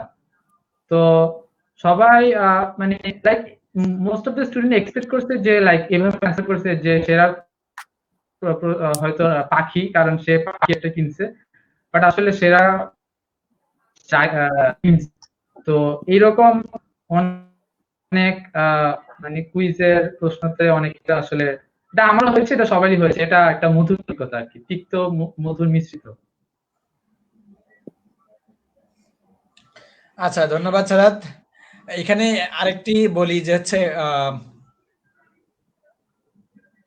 তোমার নিকট আমার আরেকটি প্রশ্ন আছে র্যাপিড রাউন্ডের, হচ্ছে এই ম্যাথ ল্যাবে ১০০টা বিন্দু দিয়ে গ্রাফ আঁকানো হতো, ম্যাথ ল্যাবে ১০০টা বিন্দু দিয়ে গ্রাফ আঁকানো হতো, আবার হচ্ছে রিপিট খাইতো অনেকেই। আমি যতদূর জানি যে তুমি সম্ভবত প্র্যাকটিক্যালে রিপিট খেতে না, রিপিট খাইতে হতো না, তারপরেও এই যে বন্ধুদের যে অবস্থা ছিল যে হচ্ছে ১০০টা পয়েন্ট দিয়ে গ্রাফ প্র্যাকটিক্যাল করার পরে ওটা আবার রিপিট করতে হতো, তখন তাদের মনের অবস্থা কেমন ছিল এবং তুমি কখনো এই বিপদের সম্মুখীন হয়েছো কিনা?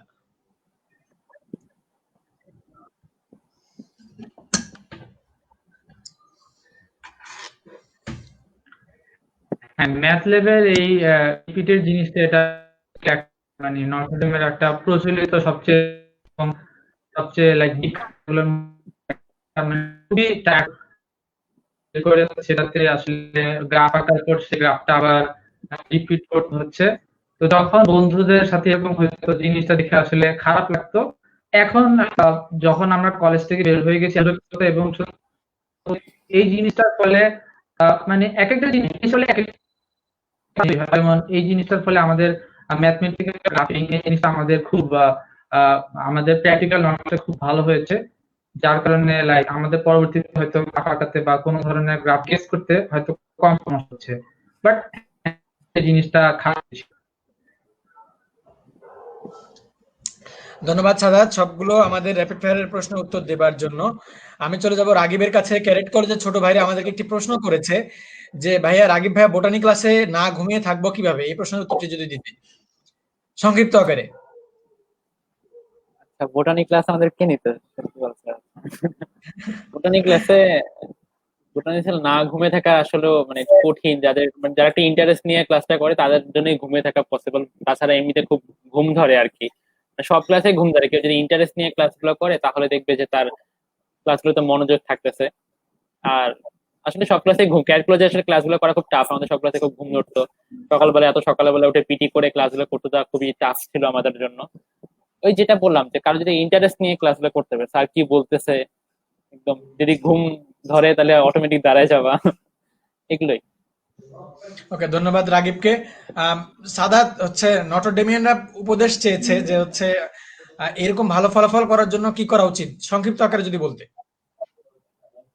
নটরডেম কলেজের ছোট ভাইরা বলছে।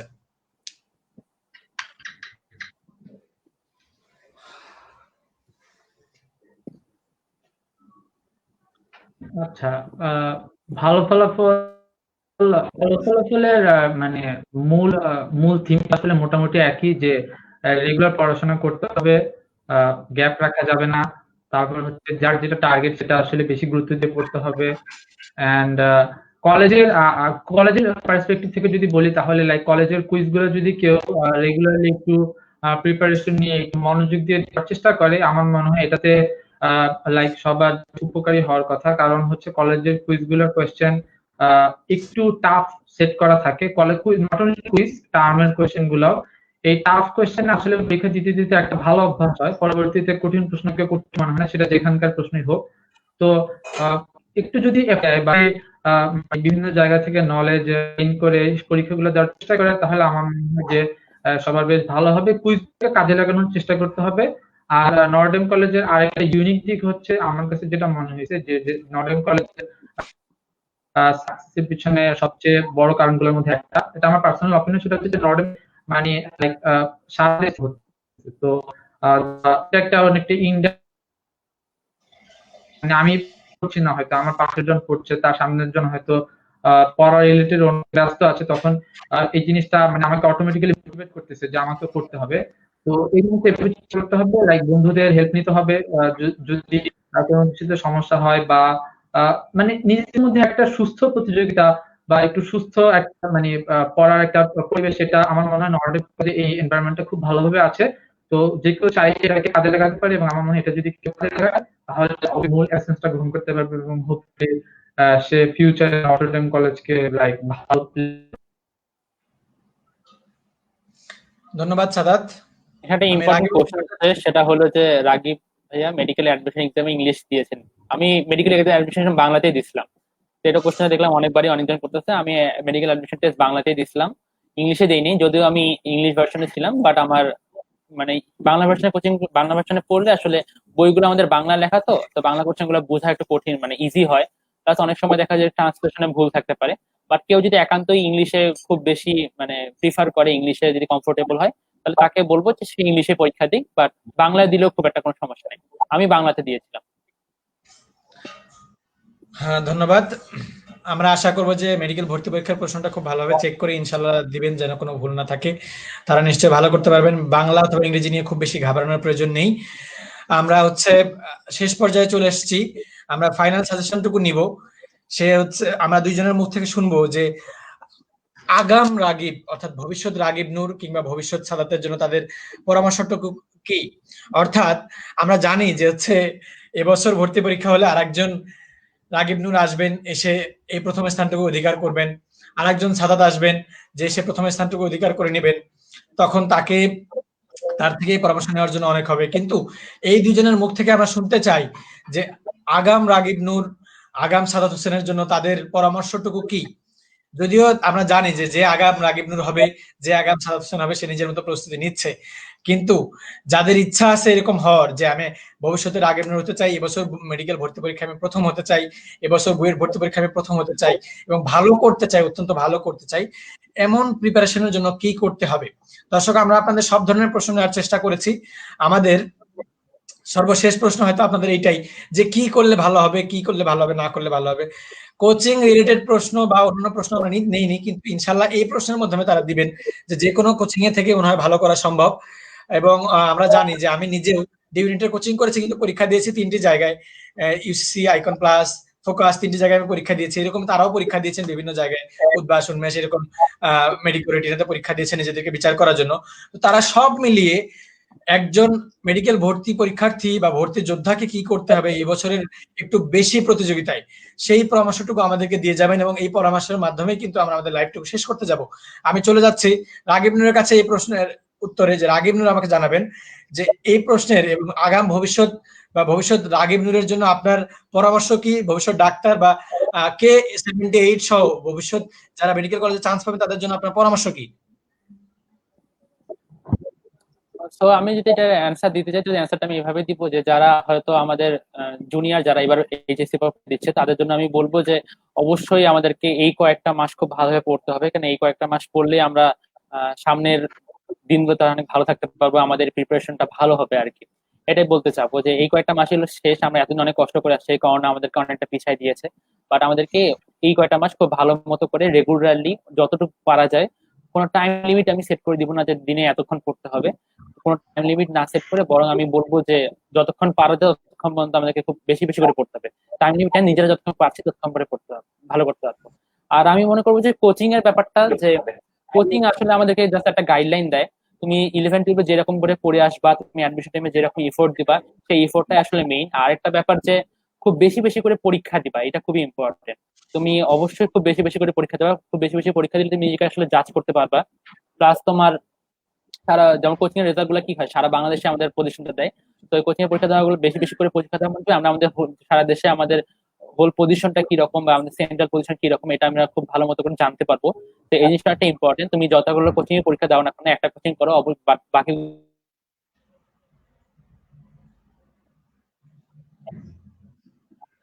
রাগিব তো আর পরীক্ষা দেওয়ার মাধ্যমে আসলে কি হবে, যদি হয় এমন যে ওই পরীক্ষা দিতে গেলে আমরা আমাদের পজিশন বা আমাদের ইয়েগুলো খুব ভালো মতো করে বুঝতে পারবো।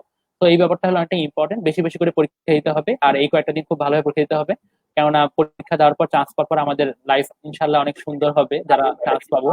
যদিও আরো অনেক দূর এগিয়ে যেতে হবে, বাট আমাদেরকে মানে একটা আমাদের তাও আমরা আমাদের একটা মানে ক্যারিয়ার গড়ার পিছনে একটা স্টেপ আগায় যাবো। তো এই দিক দিয়ে আমি বলবো যে এই কটা দিন খুব ভালোভাবে পড়তে আর বেশি বেশি করে পরীক্ষা দিতে, আর সবার জন্য অনেক শুভকামনা রইল।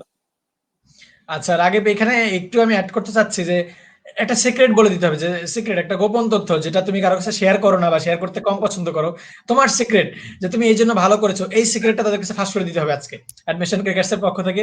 এই সিক্রেটটা ফাঁস করে দিতে হবে যে এটা করলে ইনশাআল্লাহ ভালো করবে। সিক্রেট। হ্যাঁ, সিক্রেটটার কথা যদি আমি বলি, সিক্রেট হ্যাঁ অবশ্যই সবারই একটা করে সিক্রেট থাকে। সিক্রেটটা হলো কি, বেশি চাপ নেওয়া যাবে না, এটা হলো একটা এমন একটা সিক্রেট যে আমাকে বুয়েটেই চান্স পেতে হবে, আমাকে ঢাকা ভার্সিটি এই সাবজেক্টেই চান্স পেতে হবে, অথবা আমাকে ঢাকা মেডিকেলেই চান্স পেতে হবে, এই টাইপ কোনো চাপ নেওয়া যাবে না।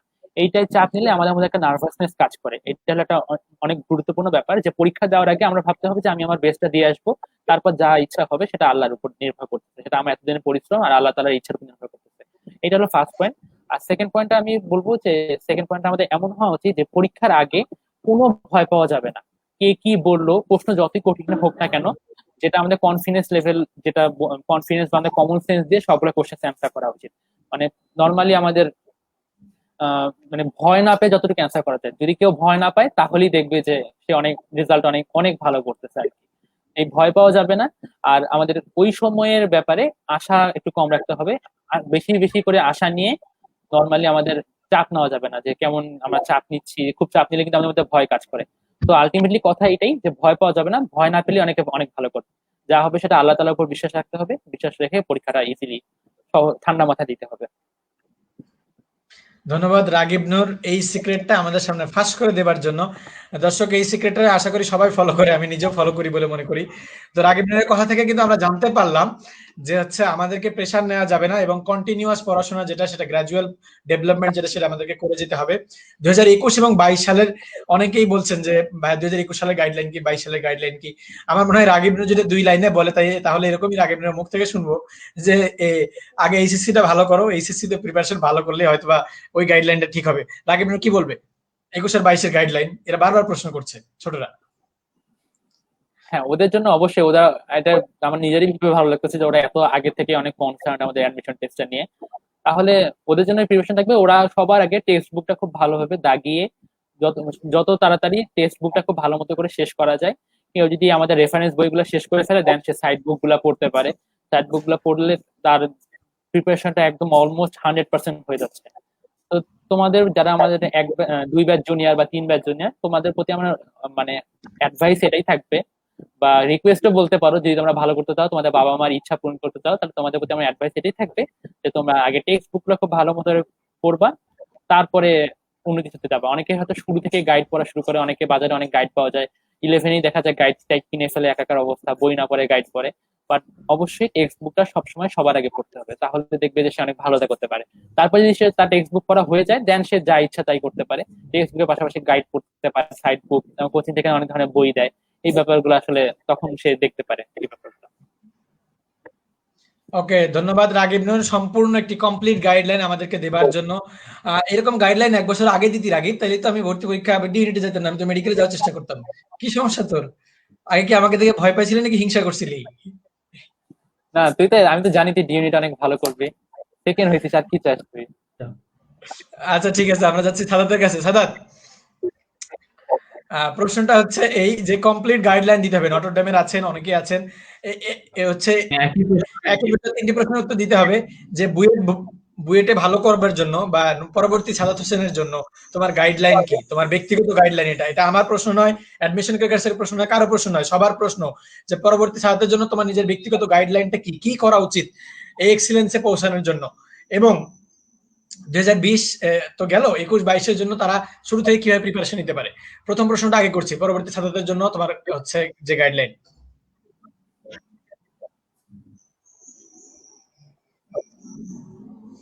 আচ্ছা, তো প্রথমত লাইক গাইডলাইন তো নটরডেম বা অন্য কলেজের জন্য আলাদা না, মোরলেস সেমই থাকবে।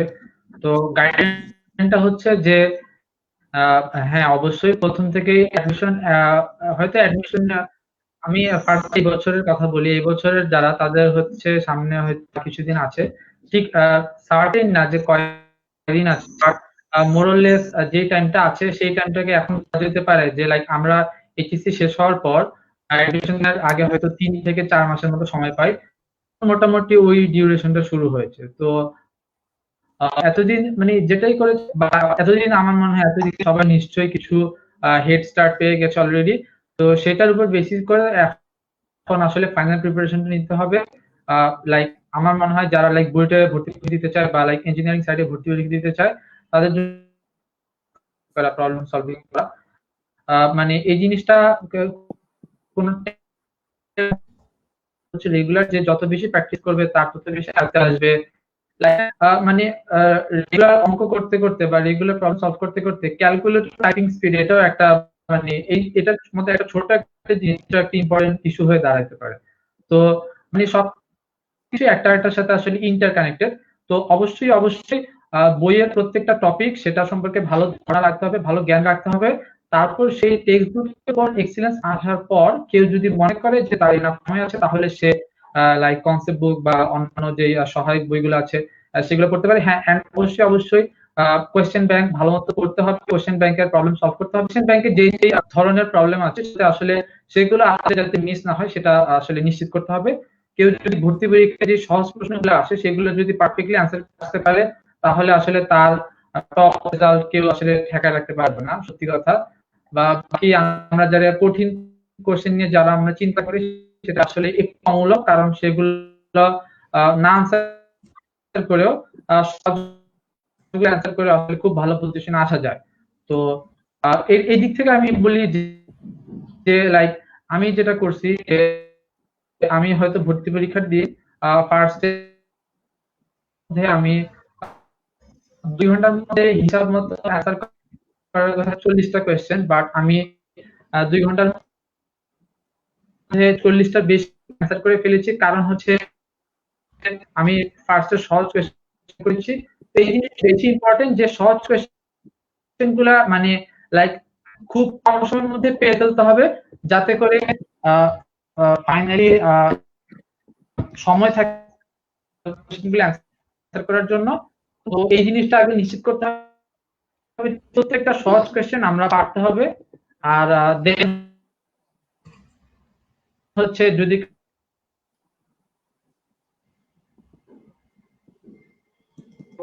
এটা হচ্ছে প্রথম কোশ্চেনের উত্তর।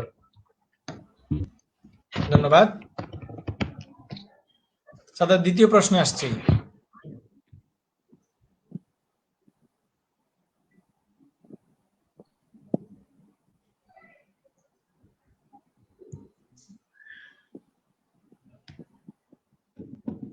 সাদা, শোনা যাচ্ছে?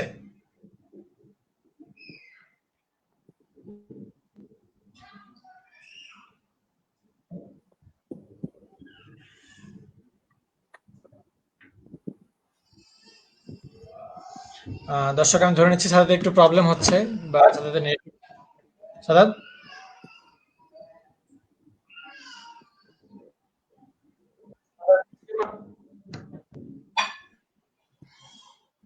লাইক জুনিয়র ব্যাচদের জন্য কি করা উচিত? জুনিয়র ব্যাচদের জন্য আসলে এটা একটু টিপিক্যাল, হয়তো হ্যাঁ আমি শুনতে পাচ্ছি। হ্যালো, হ্যাঁ হ্যাঁ শুনতে পাচ্ছি, বলো। হ্যালো, শুনতে পাচ্ছি সাদাত।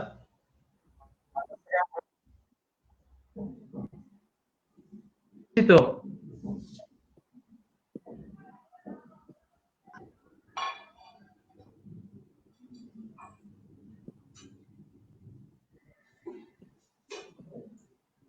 হ্যালো, কি হলো?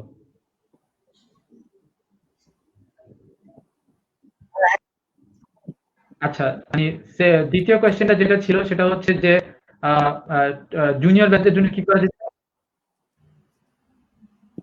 মূলত লাইক ট্রেডিশনাল প্রিপারেশন বলা যায়, যে সেটা হচ্ছে থেকেই টেক্সট বুক গুলা মানে মাস্টারি করতে হবে। লাইক টেক্সট বুকের প্রত্যেকটা টপিক জানতে হবে, বুঝতে হবে এবং ওই রিলেটেড প্রবলেম সলভ করতে হবে। শুরু থেকে টেক্সট নিয়ে কনসিয়াস থাকা ভালো, বাট লাইক টেক্সট বুক পড়ার মানে টিপিক্যাল ওই যে দেখি বা লাইক ট্রেডিশনাল বই দেখি, আসলে একটু মানে জিনিসটা আসলে ব্যাকফায়ার করার সম্ভাবনা থাকে, কারণ বেস গড়ে তোলার জন্য টেক্সট বুকের কোনো বিকল্প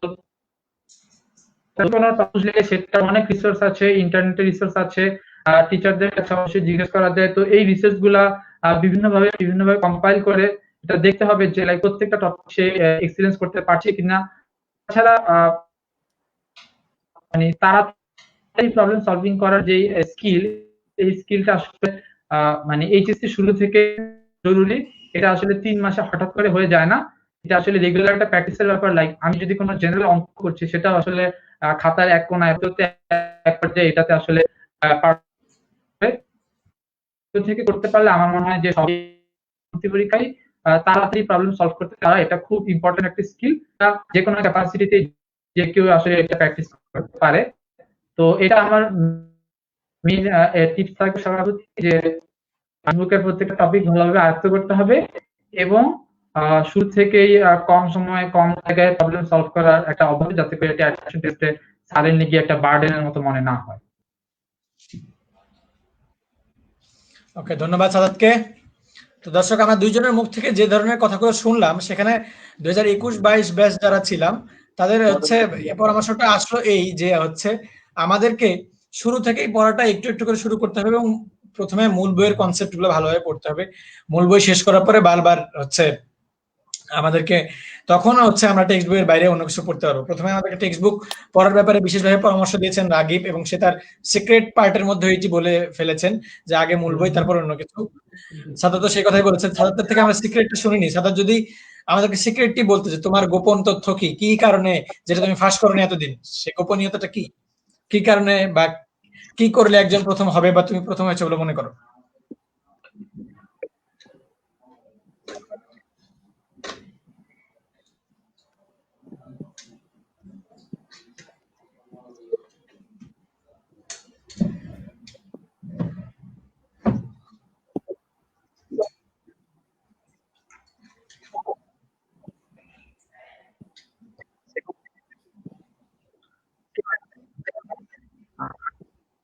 আমার সিক্রেট গুলো একটু লাইক হয়তো আমি পরীক্ষা ওরিয়েন্টেড কিছু কথা বলবো। সেটা হচ্ছে যে পরীক্ষার হলে যখন যাবে তখন আজকে আমাকে লাইক পাস হইতে হবে, আজকে আমাকে টপ 100 এর মধ্যে থাকতে হবে, টপ হবে না, এই ধরনের একটা কোয়েশ্চেন না পারলে হয়তো মাথার মধ্যে মাথা গরম হয়ে যাওয়া শুরু করে, তখন জিনিসটা আসলে খুব খারাপ হতে পারে। আর হচ্ছে যেমন পরীক্ষার হলে গিয়ে যদি দেখে যে কোনো কোয়েশ্চেন কঠিন লাগছে বা কোনো কোয়েশ্চেন বুঝতে পারছে না, এটা ধরে নিতে হবে যে কোয়েশ্চেনটা আমার জন্য কঠিন সেটা আসলে সবার জন্যই কঠিন। এই বিষয়ে এত ঘাবড়ানোর কিছু নাই। রাদার যাদের প্রিপারেশন ভালো থাকে তাহলে এটা একটা পজিটিভ সাইড। যদি কোয়েশ্চেন কঠিন হয় তাহলে হচ্ছে এটা আসলে তাদের এক্সপেরিয়েন্স কোয়েশ্চেন কঠিন হলে অবশ্যই ঘাবড়ানো যাবে না। আর এটাই হচ্ছে মেইন কথা। আরেকটা হচ্ছে যে নিজের লিমিটেশনস এবং নিজের ক্যাপাবিলিটি জানতে হবে। অর্থাৎ আমার আরেকজন বন্ধু হয়তো সে হয়তো ইংলিশ খুব বেশি পড়ছে, কিন্তু এমন হতেই পারে যে আমি ইংলিশ হয়তো লাইক খুব ভালো, তা আমার ইংলিশ হয়তো না পড়লে চলছে, আমার হয়তো অন্য একটা বিষয় উইকনেস আছে, সেই বিষয়টা আমার বেশি পড়া উচিত। তো এই জিনিসগুলো বুঝে পড়তে হবে। তো এটা অ্যানালাইজ করা যায় যে লাইক প্রিভিয়াস ইয়ারের কোয়েশ্চেন দেখে যে কোন টপিকটা বা কোন সাবজেক্টটা আমি একটু কম পারি বা একটু দুর্বলতা আছে সেটা পড়লাম, বা কোনটা একটু বেশি সেটা একটু কম জোর দিলাম। সবকিছুর মধ্যে একটা জোর, এই জিনিসগুলো মেনটেন করলে আশা করি সব কাঙ্ক্ষিত লক্ষ্য অর্জন করতে সক্ষম হবে।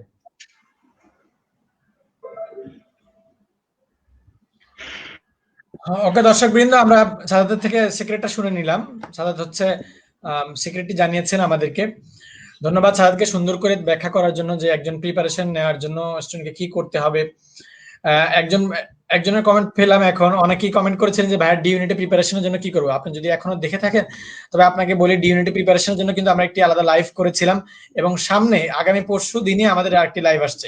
আমরা আমাদের গেস্টদেরকে হচ্ছে ইনশাল্লাহ বিদায় জানাবো। বিদায় জানানোর পরেই আমরা আমাদের পরবর্তী প্রোগ্রাম সম্পর্কে আপনাদেরকে জানাবো। একটু অপেক্ষা করুন, আপনারা অত্যন্ত বেনিফিটেড হবেন এমন কোন প্রোগ্রামে আমরা সামনে রেখেছি।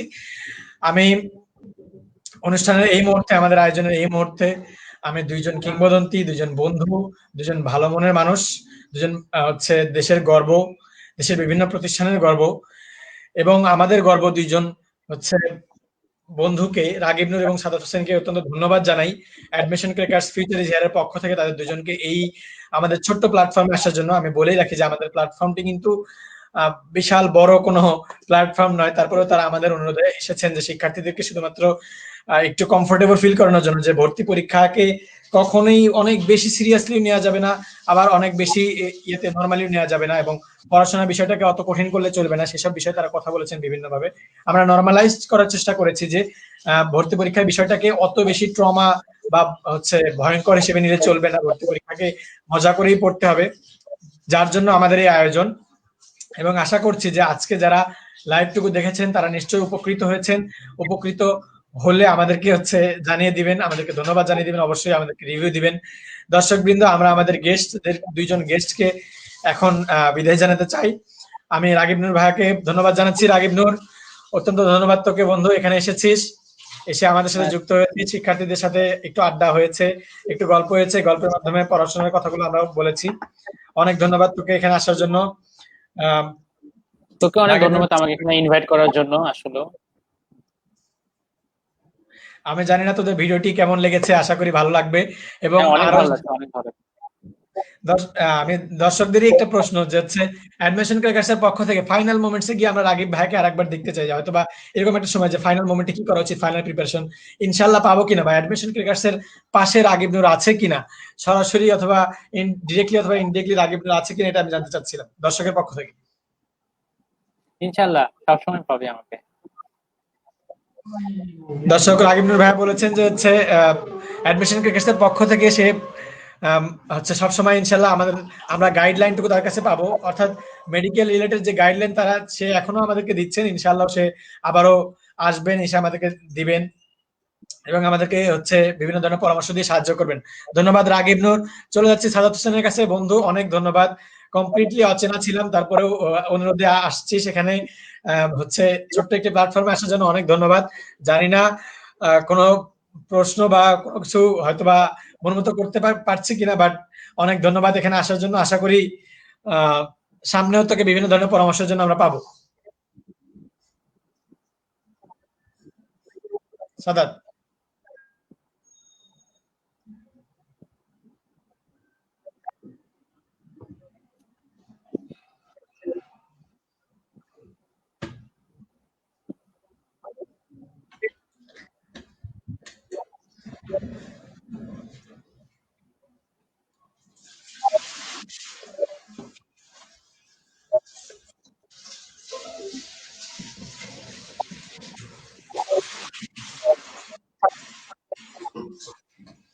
আচ্ছা, ধন্যবাদ মানে অ্যাডমিশন ক্লাসকে আমাকে এই প্রোগ্রামটাতে ইনভাইট করার জন্য, এবং হোস্ট রাকিবকেও ধন্যবাদ যে সার্চ করে ইন্টারভিউটা বা লাইভটা সাজানো হয়েছে, এবং শুরুর যে ইন্ট্রোডাকশন ভিডিওটা ছিল সেটা বেশ সুন্দর একটা ভিডিও ছিল। আর আমি ইনশাআল্লাহ চেষ্টা করব ভবিষ্যতে বিভিন্ন কার্যক্রমে অ্যাডমিশন ক্র্যাকার্সের সাথে থাকার জন্য। ধন্যবাদ। ধন্যবাদ সাদাতকে।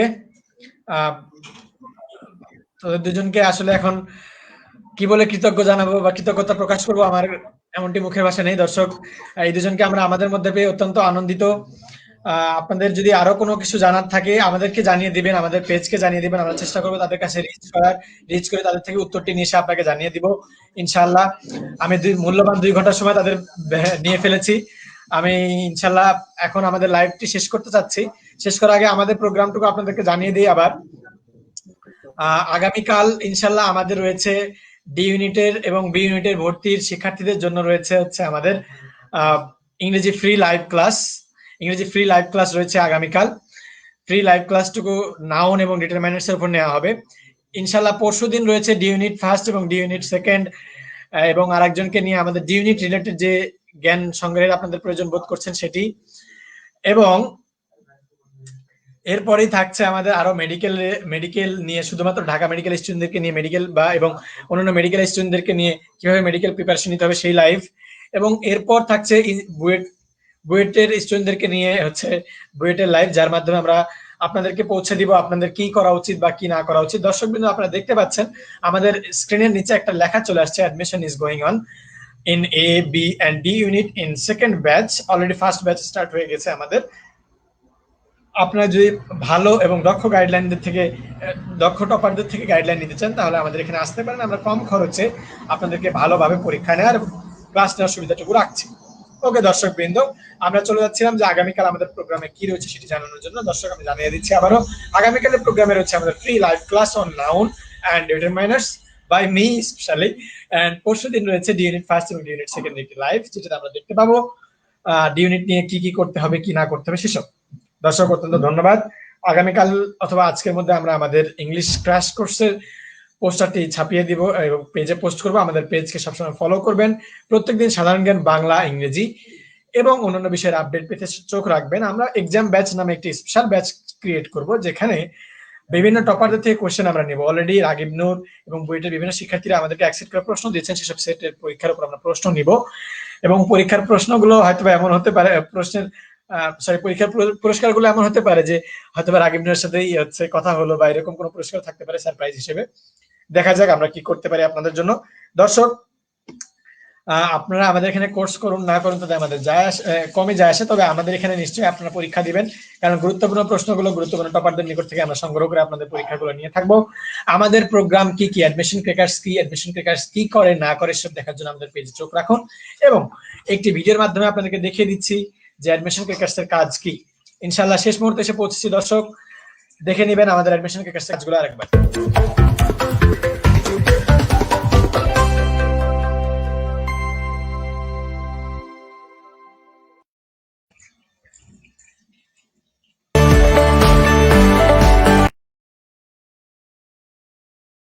দর্শক, একজন প্রশ্ন করেছেন এক্সাম গুলো কি ফ্রি? এক্সাম গুলো হয়তো সম্পূর্ণ ফ্রি হবে না, তবে অতি কম খরচে, অন্য যে কোনো কোচিং এর 10 ভাগের 1 ভাগ খরচের মতো অনেক কম খরচে আমরা ইনশাআল্লাহ এক্সাম গুলো নিব। আপনাদেরকে হচ্ছে অনেক ধন্যবাদ, আপনারা আমাদের সাথে ছিলেন এতক্ষণ। আপনার সাথে ছিলেন জন্য আমাদের এই লাইভ গুলো করার জন্য আপনাদের কাছে আমরা পৌঁছতে পারি।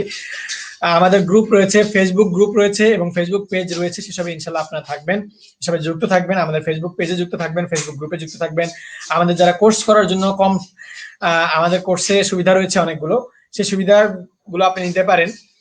মাসিক পেমেন্ট করার একটি সুবিধা রয়েছে। মাসিক পেমেন্ট করে যারা পেমেন্ট করেছেন তাদেরকে আমরা অলরেডি নতুন গ্রুপে যুক্ত করেছি, নতুন পেইড গ্রুপে যুক্ত করেছি। আমরা যে কোনো কোচিং এর থেকে ভালো ক্লাস নেবার প্রতিজ্ঞা রাখি, ইনশাআল্লাহ আমরা সেটি আপনাদেরকে দেওয়ার চেষ্টা করব। এবং দর্শক বৃন্দ, আমরা আপনারা যারা হচ্ছে এতক্ষণ লাইভে ছিলেন তাদেরকে অনেক ধন্যবাদ। আপনাদের যদি কোনো ধরনের প্রশ্ন থাকে, কোনো ধরনের সন্দেহ থাকে, আপনারা চেষ্টা করবেন আমাদেরকে হচ্ছে আমাদের পেজে গিয়ে সেই প্রশ্নগুলো জানানোর। আমরা ইনশাল্লাহ আপনাদের কাছে উত্তর পৌঁছে দিব। রাগিব ভাই অবশ্যই রংপুর ক্যাডেট কলেজ, আমরা আপনাদেরকে রাগিব ভাইদের জন্য যে শেষ ভিডিওটি করেছিলাম আপনাদের প্রিয় রাগিব ভাই এবং সাদাত ভাইয়ের জন্য, সেটি দেখে লাইভটি শেষ করছি। ইনশাল্লাহ আপনাদের সাথে দেখা হবে আবার পরবর্তী লাইভে আগামীকাল ইংরেজি নাউন এন্ড ডিটারমিনেন্টস ক্লাসের উপরে। ইনশাল্লাহ দেখবেন, কালকে ক্লাসটি ফ্রি রয়েছে, পরবর্তীতে কোর্সের জন্য খুব কম সংখ্যক পে করলে চলবে। ইনশাল্লাহ দেখা হবে আপনাদের সাথে। আমাদের আজকের ভিডিওটিকে আরেকবার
দর্শক অনেকেই বলছেন যে হচ্ছে বুয়েটের জন্য ক্লাস হবে কিনা। বুয়েটের জন্য আমাদের প্রোগ্রাম রয়েছে, আমরা আসলে প্রকাশ করিনি, তো বুয়েটের জন্য প্রোগ্রাম রয়েছে, আমরা টিচার দিচ্ছি অনলাইন অফলাইন এবং সব কিছু করছি। বুয়েটের শিক্ষার্থীরা রয়েছেন, যে বুয়েটে 11তম হয়েছেন, বুয়েটে 28তম হয়েছেন, এরকম শিক্ষার্থী আমাদের রয়েছে যারা ক্লাসগুলো নিচ্ছেন।